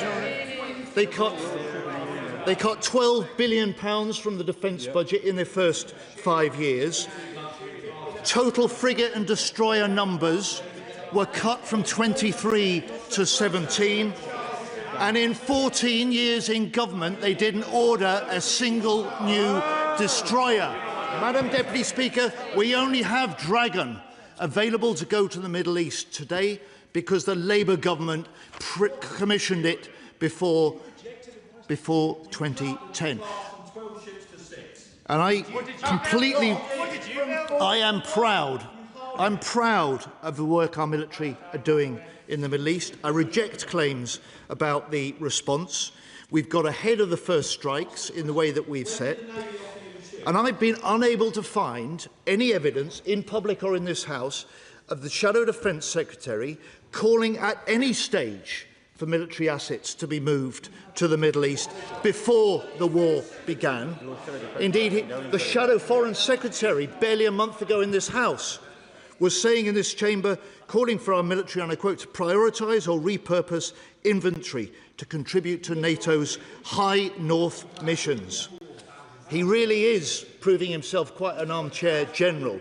General hindsight, wise only after the event.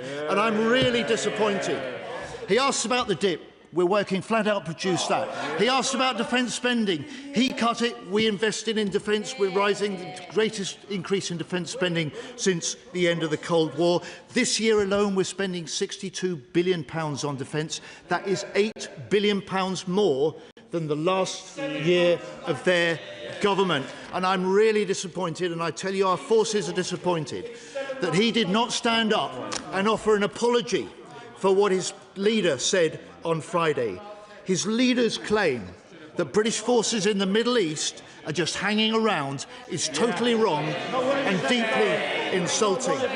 They are working flat out in the face of air raid sirens and warnings to protect British lives, protect British interests, protect British allies, and it's time the Tories did the decent thing, apologised for her remarks and withdrew them. Chair of the Select Committee, Tanmanjeet Singh Desi. Thank you very much, Madam Deputy Speaker, and I thank the Defence Secretary for advance sight of his statement and his operational briefing beforehand. And I also want to pay tribute and praise our armed forces for their bravery, dedication and professionalism to defend our citizens and our allies in the region. I agree with the Defence Secretary that we must urge de-escalation and a return to the negotiation process. And I also am glad that the government pre-positioned Typhoons, F-35s, counter-drone units and other air defence assets into the region. But the lack of a naval presence should be a cause of huge concern for all of us. I appreciate the Secretary of State's comments that our armed forces are significantly overstretched from the high north to further beyond, and that the hollowing out in recent years has meant that we do not have enough assets. But what is being done to urgently rectify the situation and increase the investment into defence in the near future so that we can be in several places all at once? I'm grateful for my honourable friend's support for the action that we've taken, the deployments that I've decided to commit to the region. He asks about what are we doing to make good 14 years of our armed forces being hollowed out and underfunded under the previous government. The first step to is increased defence spending. This year, more than £8 billion greater than the last year that the previous government was in.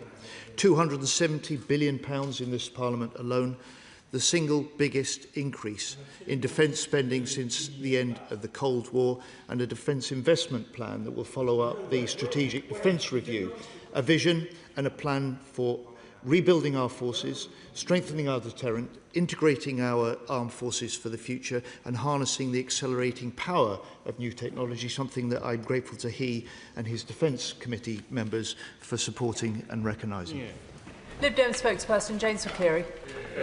Thank you, Madam Deputy Speaker. May I thank the Secretary of State for advance sight of his statement today and echo his praise for the bravery and professionalism of our armed forces putting their lives on their line for us all. The Liberal Democrats continue to have grave concerns about the UK being dragged into Trump's illegal war. However, it is fair to say that the situation has evolved very quickly. So given that it is commonplace for UK personnel to serve aboard US Navy ships, including aircraft carriers like those currently engaged in attacks on Iran, can the Secretary of State provide assurance to this House that no UK personnel are currently serving aboard US Navy ships engaged in offensive operations in the Middle East? Furthermore, there have been serious questions raised about the use of UK bases for US airstrikes. So can the Secretary of State reassure the House on what monitoring is in place to ensure that US actions from UK bases remain purely defensive? And will the government ensure that any intelligence relating to US strikes conducted from UK bases is provided to the Intelligence and Security Committee for review? And if UK bases were used, proposed to be used for offensive action beyond the government's authority, would the government withdraw permission immediately? Securing these guarantees is essential to ensure that the UK doesn't become complicit in Trump's unilateral and illegal war. Finally, Madam Deputy Speaker, even if the limited defensive actions carried out being asked for armed forces have exposed the stretched resources really are. So I must press the Secretary of State to give a clear time frame for the release of the Defence Investment Plan to start the urgent task of plugging these gaps. We must make sure that UK forces are given all the tools they need to do the jobs we ask of them, both now and in the future. Madam Deputy Speaker, as I said to the House in my statement, all decisions that we've taken, all actions in the face of this current conflict have been defensive in nature and legally well-based. That gives a sound foundation for ministers' decisions. It gives the forces personnel the fullest confidence in the actions they're taking. That is true of those that we've got deployed in the region. It will be true of those that we have embedded, I'm proud to say, in the US forces around the world. And I'm proud, Madam Deputy Speaker, that our US-UK relationship remains deep and close, and that we continue to do things together that no other nations will do. Emma Lewell. Thank you very much, Madam Deputy Speaker. The Secretary of State is right that our armed forces are the very best of us. Australian and British media are reporting that HMS Anson has departed Western Australia ahead of schedule. Can my right honourable friend indicate whether HMS Anson will play a role in defending British interests in the region on her voyage home? Madam Deputy Speaker, there are certain things that I will not and cannot disclose publicly, and the operations of our submarines fall into that category. My honourable friend is a long-standing member of the Defence Select Committee. I know she will understand the sensitivity and the potency of our submarine fleet. I know she asks the question, but she cannot realistically and reasonably expect the answer, and I know she knows that. Lincoln Jock. Thank you, Madam Deputy Speaker. Can I thank the Secretary of State for his statement? At that dispatch box about half an hour ago, perhaps unwisely, the Chancellor of the Exchequer delved into the world of military strategy, and she said a couple of things which were slightly alarming.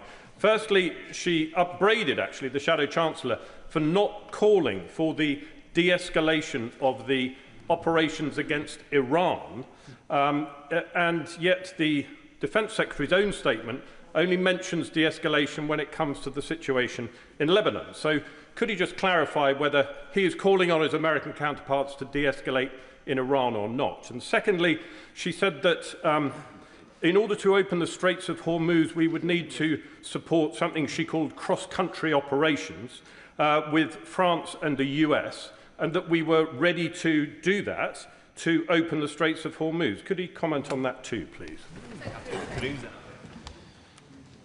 Madam Deputy Speaker, we as the UK Government are urging Iran to de-escalate. We are deeply concerned about regional stability, and part of the reason for our coordinated defensive actions, the contribution that we're making in the regional coordination centres, but also with our jets flying in defence of Middle Eastern allies, is to reinforce regional security and stability. Now, my honourable friend, the Chancellor, made an important statement this afternoon and included the commitment that she can confirm she'd approved for the Ministry of Defence access to the Special Reserve to deploy additional capabilities as they're needed to the Middle East. I'm sure the House will welcome that, as they will welcome the fact that she said, I'm committed to giving our military the resources they need. Fred Thomas. Thank you, Madam Deputy Speaker, and I strongly welcome my right honourable friend's leadership at this time. One of the defining characteristics of the UK's response to the crisis when Russia full-scale invaded Ukraine in 2022 was the political unity that this party offered our country in that response. So does my right honourable friend find it extremely disappointing to find the Leader of the Opposition saying that our military are hanging around when they are putting themselves in harm's way to defend our interests abroad? And does he expect, like I do, the Opposition Secretary of State to perhaps apologise for that really disappointing, cheap political point scoring? My honourable friend is entirely right. When I had the honour of spending part of Thursday with our personnel on our base in Akrotiri, it wasn't just the teams and the pilots flying the fast jets that are working flat out. The F-35 team I spoke to had deployed at 5 days' notice to Cyprus. It was the whole military personnel on that base, including those looking after and ensuring the relocation of non-essential personnel and families to hotels in the Pathos area. Madam Deputy Speaker, nothing could be further from the truth. Nothing could be more insulting than the suggestion that they're simply hanging around in the Middle East. And I really would like to hear, we didn't hear it from the Shadow Defence Secretary, any of the honourable members on the benches opposite contest what their leader has said, apologise on her behalf, and let's have the sort of support that recognises our armed forces are in the region to protect British personnel, to protect British bases, to protect British interests, and we're proud that they're doing that job. Sir Julian Lewis. Apologise I'm not particularly keen on the tone of these exchanges, so may I make a positive suggestion to the Secretary of State? We've heard that Ukraine has offered to assist the United States with its specialized version of anti-Iranian drone technology. Yep. These weapons for bringing down Iranian drones are much cheaper than the drones themselves, whereas the weapons which the Americans and ourselves generally use are much more expensive. Given the difficult relationship between Zelensky and Trump, does the Secretary of State agree that there is a role here for Britain, with its high standing in Ukraine, to see if we can't make a start by acquiring from Ukraine some of these weapons, which we can use in defense of our own bases, and which may then pave the way for a deal between Trump and Zelensky for the wider benefit of the whole theatre? Madam Deputy Speaker, if we take this one step at a time, and I appreciate the Right Honourable Gentleman's suggestion and the tone in which he offers his thoughts. First of all, he, like I, will welcome President Zelensky's declaration that Ukraine stands ready and is offering their experience and their expertise to Gulf states facing many of the same Shahid Iranian drones. We are playing our part. We have the Defense Special Advisor for the Middle East at the moment doing a series of visits to 9 Gulf countries with a team that includes British experts in the Ukrainian fight against Putin's invasion and the technologies they've been using in order to defeat many of Putin's developments and drones. And the Minister for Defence Readiness and Industry is also talking to British firms about the contribution that they could make to supplying the reinforced defences that our Middle Eastern partners so badly need. Please, can I encourage members to ask short questions and the Secretary of State to give briefer answers. Paul Wall. Thank you, Madam Deputy Speaker. I shed no tears for the demise of an Iranian regime which murdered and repressed tens of thousands of its own citizens, particularly women. But I'm proud that this government has not joined the US and Israel in this reckless war, which lacks a clear plan and which is hitting my constituents in the pocket and is threatening the global economy. Given that this government has its own independent foreign policy, it's not the handmaiden of Washington, as the Tories would want it, and nor is it the poodle of Putin, as Reform are. But can the Defence Secretary now tell me how important it is that the Chancellor is providing new funds for our armed forces who are defending British interests and British citizens in the region? I do indeed, Madam Deputy Speaker. My honourable friend is right to underline the statement and the commitment the Chancellor made this afternoon to this House. He's also right to point out that the US may be our closest ally, but as the Prime Minister has said, it is for the Prime Minister and the British government to decide what is in Britain's best national interests. I thank the Secretary of State for his statement. I listened very carefully to what he had to say about the authorisation of the US using UK bases and his confirmation that there are UK personnel embedded with US operations in the region. With that in mind, it seems all the more important that this government is entirely clear on the limits of the consent it has given to operating with the US. Defence Secretary Hesketh on Monday last week mocked the idea of rules of engagement and said he wanted to seek, and I quote, maximum lethality. President Trump then on Saturday said that new areas and groups of people would be under serious consideration for complete destruction. What confidence does the Secretary of State have that the US are following the same rules of engagement that he believes are legal for the UK? Madam Deputy Speaker, I have the fullest confidence.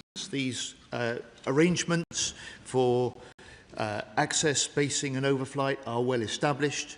The relations between the US and the UK are very close. We have operated these together before. We are doing so now. To Swallow. Thank Madam Deputy Speaker. Can I thank the Defence Secretary for all that he is doing to support our troops in the region and protect British citizens. It is clear that a long conflict would pose real risks not only to them but also to energy prices and the cost of living here in the UK. So can I ask him, does he agree that we need to see urgent de-escalation and a reduction in tensions across the region? And does he share my concern that the Conservatives and Reform would see us dragged into a conflict that can have such devastating consequences for British lives and livelihoods? Madam Deputy Speaker, my honourable friend makes important points, and when the first concern of this government, and I welcome his support for this, is the protection of British personnel, British citizens in the wider Middle East, our bases and our allies. I know he will support the action that we've taken, both before this current conflict broke out and in the week or so since. Thank you. Dr. Andrew Murison. Thank you, Madam Deputy Speaker. Isn't the problem here not our military capability? We still have the second most capable navy in NATO. It is political will. Why is it that HMS Duncan is alongside in Portsmouth, having spent the summer in a maintenance period, the sister ship of HMS Dragon? She has been up and ready to go for weeks. And why is it the case that she wasn't sent at the beginning of this crisis? Well, the Honourable Gentleman's another former minister in the previous government in the Defence Department. He knows all about the decisions that have left our Navy in the state that it's in now. But he will also appreciate that we've taken decisions to deploy the things that Britain can best put into the region to protect our allies and to protect our people, both military and civilian. He will recognise and applaud the fact that because of that, from day one, our fast jets have been flying defensive operations in coordination with our allies and our US colleagues, and that where the circumstances change, we will adapt the action and the decisions that we take, which is just what we've done from the point that we saw the indiscriminate extent of the Iranian response last Saturday. Peter Prinsley. Thank you, Madam Deputy Speaker. Iran has a network of proxies and lone actors who threaten security here at home. Will the Minister join me in thanking all the volunteers of the Community Security Trust who protect our Jewish places of worship and schools? Never have they been more crucial. I will indeed. My honourable friend is right. The Community Security Trust does extraordinary work in very difficult times and is responding to deep unease and deep concern and in some cases serious fears amongst the Jewish community in this country. Sir Roger Gale. Thank you, Madam Deputy Speaker. May I first say that I don't know of anybody on these benches that would not wish to associate themselves with the Secretary of State's praise for the courage and determination of our armed services, both worldwide and particularly in Cyprus. I have to declare an interest, Madam Deputy Speaker, as you know, as an honorary citizen of Cyprus. The Republic of Cyprus has maintained a principled neutrality, and that has served British nationals and others well over many years. Akrotiri is based exactly almost between Paphos and Larnaca. It's a very difficult situation for the Secretary of State to square. Could he tell the House what steps will be taken to protect those many British nationals resident in Cyprus and those many other British visitors who hitherto have gone to the island for their holidays? I'm grateful to the honourable gentleman's remarks about our armed forces, and I will ensure that those are passed on. I hadn't realised he was an honorary citizen of Cyprus, and I hope he will appreciate in my statement I confirmed that the head of the National Guard confirms that cooperation between our militaries has never been closer, and I hope he'll appreciate that the defensive capabilities and activities that we are running from Akrotiri are part not just of defending our base, but defending our people right across Cyprus and the island of Cyprus itself. And from that island, we can also and are help defend regional allies. Alex Baker. Thank you, Madam Deputy Speaker. I want to say thank you to the Secretary of State for everything that he is doing to support all of my constituents in the region and keep them safe. I know that he and I share a priority that we need to get our serving personnel the capabilities that they need. In the light of the movements we have seen today in the gilt and the bond markets, which underline the pressure of governments to finance increased defence spending, does the Secretary of State agree that we should explore innovative multilateral financing mechanisms, such as the Defence Security and Resilience Bank, to help unlock the capital our defence industrial base needs to grow? I do, and we are.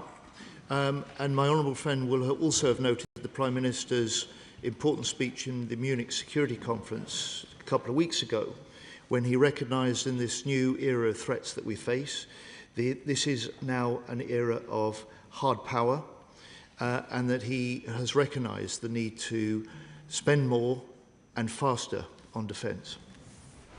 Stuart Anderson. Thank you, Madam Deputy Speaker.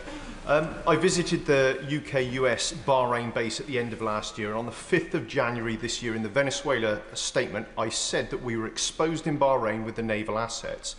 The Secretary of State has rightly said from the January they've ramped up the UK presence over there. If last Tuesday was the first that the Chief of the Defence Staff saw a request for naval assets to go to that region, what has gone wrong during that time, and is this a strategic failure to take that long to put those assets on that desk?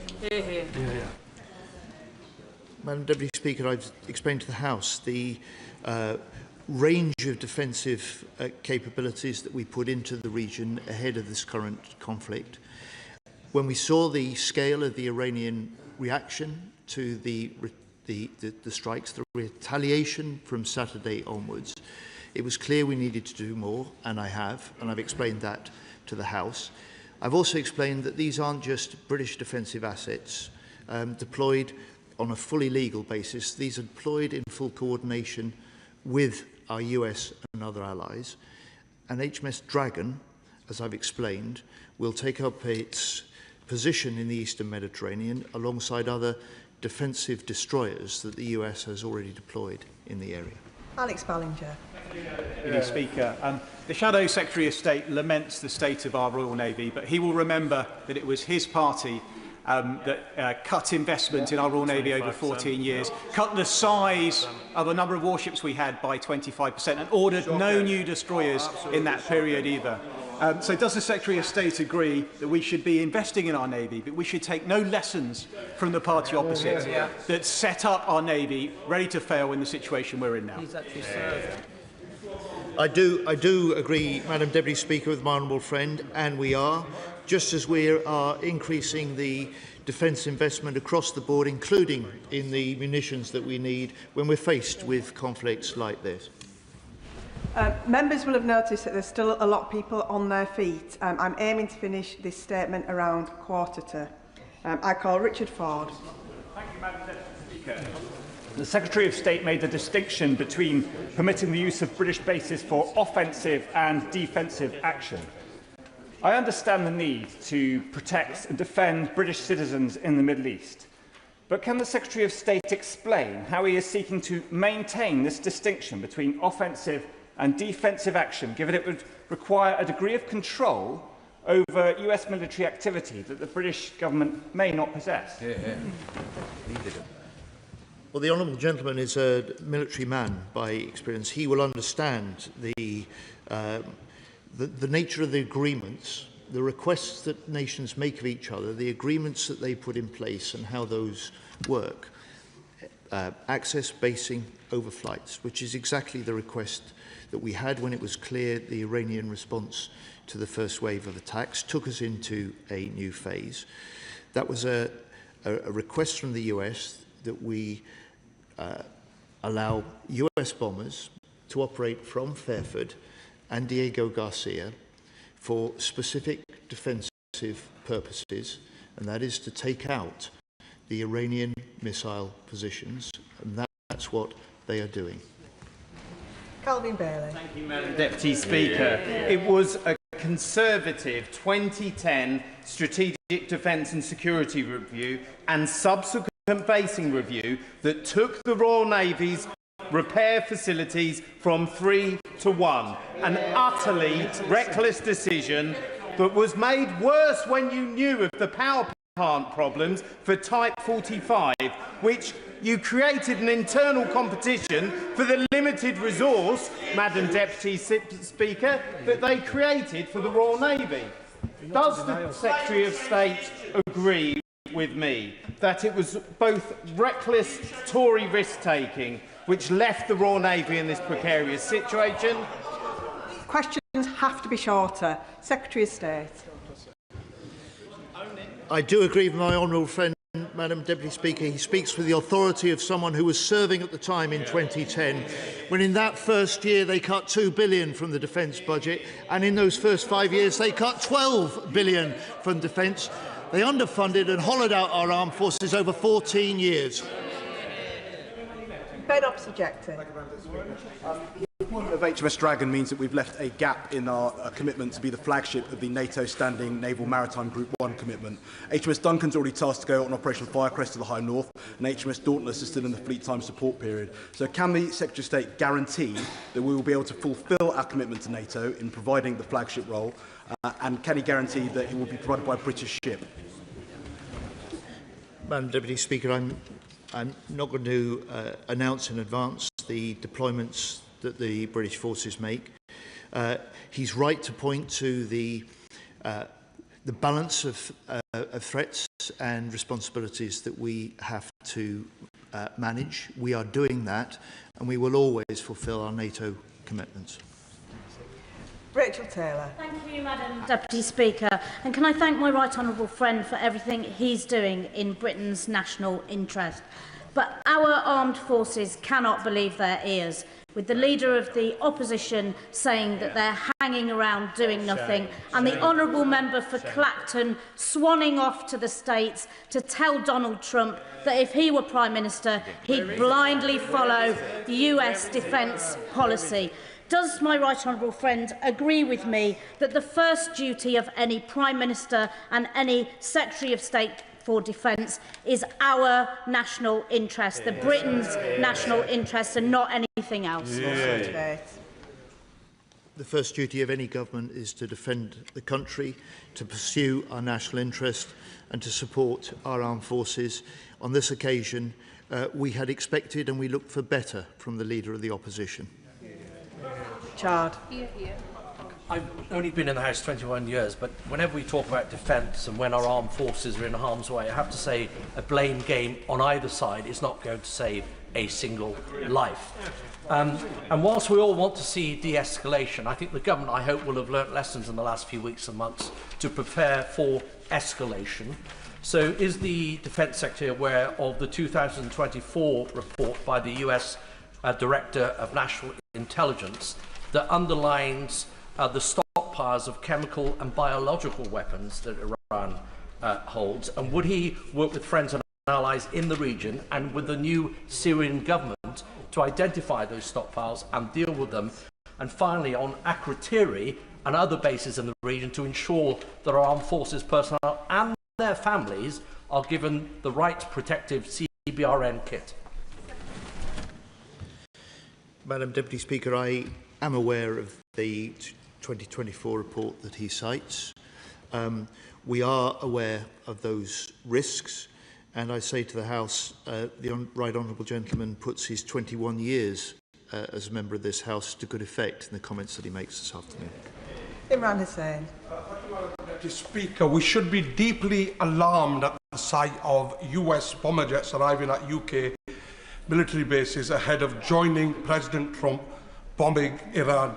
These attacks violate international law. The suggestion that these aircraft would be used only for defensive purposes is frankly absurd. absurd. Their deployment risks dragging Britain into unlawful attacks and the loss of further civilian life. So can the Minister explain what assurances he can give this House that UK bases will not be used to facilitate further unlawful attacks and that Britain will not be dragged deeper into an illegal war that the majority of the British public do not support? British bases will be used by American aircraft for fully lawful defensive purposes spelt out in the agreement that we have with the US, and that is to destroy Iranians' missile bases that are holding such indiscriminate risk and threat to our personnel and our allies in the region. Savile Roberts. Protecting livelihoods and limiting the cost of living hit both depend on President Trump ending his war of choice. I doubt whether he cares a jot about the damage he's doing to our economy, but he does care about his poll numbers. Does the Secretary of State agree, therefore, that it is a matter of national security that every method is used to make clear to the President how his reputation prior to the midterms is best served by bringing this crisis to a speedy conclusion? Well, the last thing that the Honourable Lady is going to find me doing is sort of commenting on American political affairs. What she will find me doing as Defence Secretary is putting first and foremost the protection of British people, military and civilians, protection of British bases and the protection of British allies for front and centre, and that's what I'm doing. Mohammed Yazin. Madam Deputy Speaker, US and Israeli strikes on Iran have pushed the region into deeper instability. Over thousands of civilians, including children, have been killed. Britons remain stranded, and the shock to fuel prices already being felt at home. The government was right not to join this illegal war, but will the Secretary of State hold the line against the drumbeat for escalation, act only to defend British citizens and national security within international law, and not enter an offensive war without the consent of this House? My honourable friend will have heard me say in my statement and in response to other questions, the principles on which the decisions we've taken are based. Those are principles that will continue to inform any future decisions that we take as circumstances in this conflict may change. Sir Ian Duncan-Smith. Madam Deputy Speaker, nobody supports the armed forces more than I do, and he has my full support and my respect, as he knows. But I do want to ask a simple question. There seems to be some confusion, it seems to me, on the government backbenches, that somehow the government has kept them out of this war. The government has not kept Britain out of this war because we are in the firing line in our bases and our allies. And so can he now confirm to me that when the Chancellor stood up and talked about the Straits of Hormuz and the necessity of taking action where it's applicable, that the UK will and in international law can take action against threats to oil tankers and other facilities in the Straits of Hormuz by the Iranians? Madam Deputy Speaker, we will take the action we need to defend British interests and British personnel and British civilians. He's right to say that our personnel are at risk. He puts it in the firing line. And I'm incredibly proud of the work that they're doing, not just to protect our bases and each other, but to protect our allies in the region and to lead the coordination of defensive operations that help keep the Middle East safe in the face of these Iranian attacks. Damien Egan. Thank you, Madam Deputy Speaker. Targeting of RAF Akrotiri by Iranian proxies represents a direct act of aggression against the United Kingdom. The Iranian regime has repeatedly shown its willingness to export terror internationally and across multiple fronts. May I ask what steps the Secretary of State is taking with colleagues across government to ensure that Iran poses less of a threat to Britons abroad and here in the UK? Well, our first priority is British citizens in the region at present, which is why my right honourable friend, the Foreign Secretary, Secretary and her team are working so hard to advise and help Britain bring Brits back. My priority is to protect our forces personnel and to ensure that they can play their role in protecting the allies that we've got in the region, our British citizens that are there, and the recognition that many people have friends and family that may be stranded in the Middle East, concerned about their future, and I'm incredibly proud of the role that our armed forces are playing in doing just that. Rebecca Smith. Thank you, Madam Deputy Speaker. We all agree how important it is we protect our overseas bases and personnel deployed on operations. This must include the Ukraine. Over the weekend, the MOD posted a video on social media from a British-run military repair facility in Ukraine. It has been taken down, reportedly, as it revealed the geolocation of the sensitive site. So can the Secretary of State confirm if this is indeed correct and reassure the House that it won't happen again, either in relation to the Ukraine, the Middle East or anywhere else in our facilities? Madam Deputy Speaker, we've taken that video down through an abundance of caution. The last thing that I and the British government would want to do and will allow to happen is to put Ukrainians at risk. And the last thing that I will do is to ensure that the steps we take in our support of Ukraine, just as we are doing in support of our allies in the Middle East, reflects our national interests, reflects our duty to protect our own people. Steve Race. Speaker. I'm talking to people in Exeter over the weekend. There was very strong support for the government's current position of defending British citizens and assets, and at this point not going further. But does the Minister agree with me that this government's work to increase defence spending and commitment to new assets, including the new medium-haul helicopter programme in partnership with Leonardo in the south west, safeguarding hundreds of jobs in our region, stands in stark contrast to the record of the government opposite? I do indeed, Madam Deputy Speaker. This isn't just a contract that will secure actually well over 3,000 jobs for the future. It creates opportunities for many more in the years ahead. This isn't just a contract to build new medium helicopters in Yeovil. Leonardo has made the commitment to make Yeovil and the UK its global centre for the development and export of military helicopters, and it is also going to be the global centre of their development of helicopter autonomy for the future. It reinforces and is a great vote of confidence in Britain's innovation and industrial base. Ayub Khan. Thank you, Madam Deputy Speaker. I mean no discourtesy to the Secretary of State, but there was an omission in his statement, a statement the last 10 minutes, and that was the murder of 165 young children at a school. And that target, allegedly, by a Tomahawk cruise missile and a double-tack strike. This government talks about calling out war crimes, in particular violence against women and girls. It does very little in trying to support that proposition. Will the Secretary of State condemn that attack? And would he like to explain what he has done in terms of talking to his alleged allies about this particular Secretary of State. Well, the honourable gentleman will note, of course, that we only have the reports from the Iranian regime about that strike, and he will be aware that the US is looking into this at present.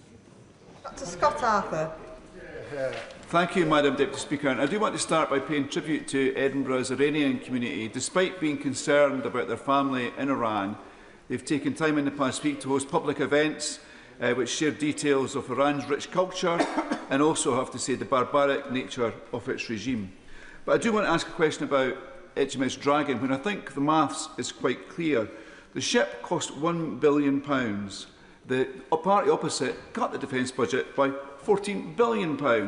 Surely, Secretary of State, if the party opposite wants to see more destroyers in the Mediterranean, they should have built the things. Secretary of State. Well, my honourable friend is right to pay tribute to the Iranian community in his home city of Edinburgh, and I reinforce and echo his comments. He's also right, of course, about the party opposite 14 years and they didn't commission a single new destroyer. And we only have HMS Dragon set to sail this week in the next couple of days because it was commissioned by the previous Labour government. Final question, Luke Taylor. Thank you very much, Madam Deputy Speaker. Trump and Netanyahu's illegal war on this Iranian regime has shocked and disgusted our constituents, just like the Iranian regime's crackdowns on opposition protests for decades. The horrors that we've seen reinforce the feeling in this country that international events are happening to us, and since Brexit and since Trump re-entered the White House, we have much less say in our future and our security. So can I ask the Minister if he will listen to Liberal Democrat calls to empower us to take back control of our fate by issuing defence bonds to raise the cash we need to meet our defence spending, but also rebuild our place in Europe with deeper cooperation with our European neighbours to reduce our dependence on the mad king in the White House? Secretary of State. Madam Deputy Speaker, I'm always interested in ways of getting more funding into defence, and it's one of the reasons that I've laid such stress, not just on the record increase of defence investment that this government is making from the public purse, but ways that we can also leverage that with investment from private sources. And it's why we've got a defence finance advisory group that will shortly set out their report with proposals that we can pursue on that too. Point of order. That concludes the statement. Point of order, Jim Allister. Madam Deputy Speaker, at the end of the first statement, it was indicated from the Chair that those who were not called on that statement would be prioritised in respect of this second statement. Did that happen? No. And if so, why not?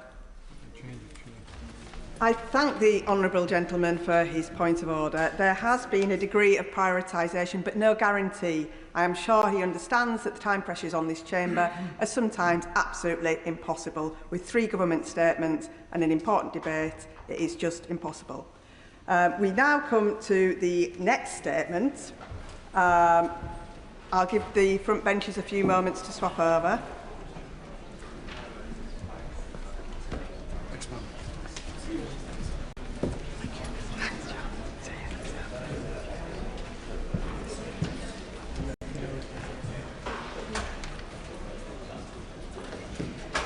We now begin the next statement. Statement, Secretary of State, Steve Reid. Thank you, Madam Deputy Speaker. And with permission, I'll make a statement on the Government's action plan for social cohesion entitled Protecting What Matters. Britain has faced global crises at many moments in our history, and we got through them by staying strong and united. Today, we navigate new threats to our communities and families, and we must stand together once again against those who seek to divide and weaken us. They want to sow division in our streets, our neighbourhoods, our homes, and in our minds. They feed off deliberate misinformation, hatred, and extremism, carried across social media by algorithms and funded by hostile states and rogue billionaires determined to pull our communities apart. Online echo chambers, hatred for those with a different point of view, and unwillingness to seek compromise have led to a politics more aggressive, polarised and toxic than we've seen before, certainly in our lifetimes. As a nation, we are proof that people from different backgrounds can live, work and contribute together. A multi-ethnic democracy where neighbours look out for each other. But the foundations on which this country was built have been rocked by the rapid change all around us. Economic shocks and austerity halted the once steady improvement in our living standards. Rapid technological change has transformed how we work and live our lives. Intergenerational unfairness, regional inequality, an ageing population, the Tory open borders experiment and the disruption caused by their asylum seeker hotels policy.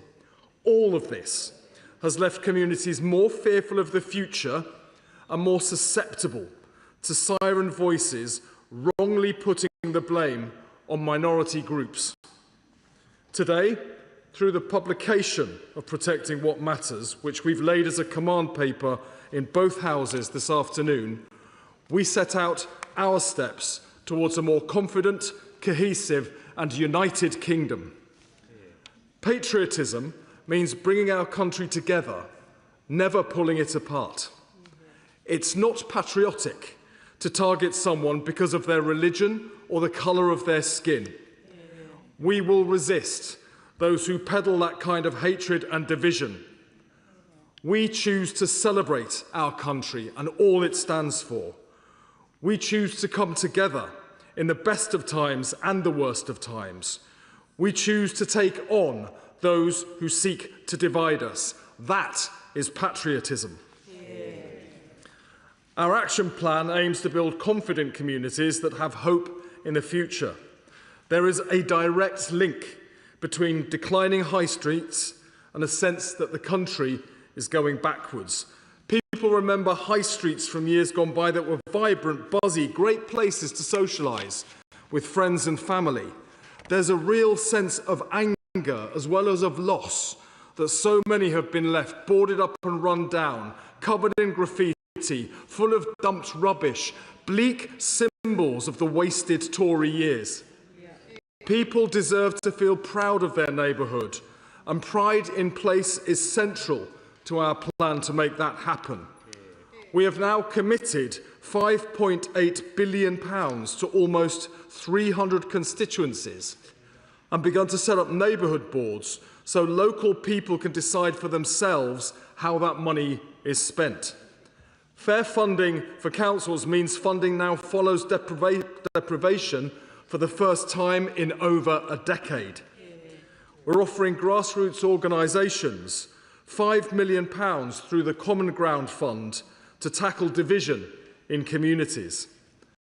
We'll focus too on protecting young people from those who want to warp their minds with hatred and introduce more effective regulation of home education. The first ever register of children not in school, stronger oversight where children may be at risk, and piloting a new approach where new safety checks are carried out before a child can be taken out of mainstream schooling. It's important children grow up understanding the diversity of our nation, so we're investing £500,000 to link schools serving different communities to make sure they know and understand each other better. We will establish a social cohesion measurement framework so we can identify risks early and act quickly. We'll set expectation on integration for new arrivals and the communities that will receive them, with a focus on learning English so people have a shared language, can participate in the local community and have respect for British values, our democracy and our way of life. We will end the Tory asylum hotels policy and shape an immigration system that is fair and transparent and works better for all communities. We will not allow hatred to distort the lives and life chances of those who are targeted. Right now, Muslim communities are facing shocking levels of abuse. Anti-Muslim hate crimes are at record levels, and they now make up almost half of all religious hate crimes, way out of proportion to the size of our Muslim population. Mosques, schools and businesses have been attacked, women harassed, families are living in fear. We have a duty to act, but you can't tackle a problem if you can't describe it. So today we are adopting a non-statutory definition of anti-Muslim hostility.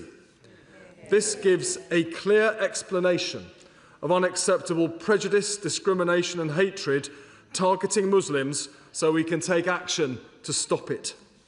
The definition safeguards our fundamental right to freedom of speech about religion in general or any religion in particular and ensures that concerns raised in the public interest are protected.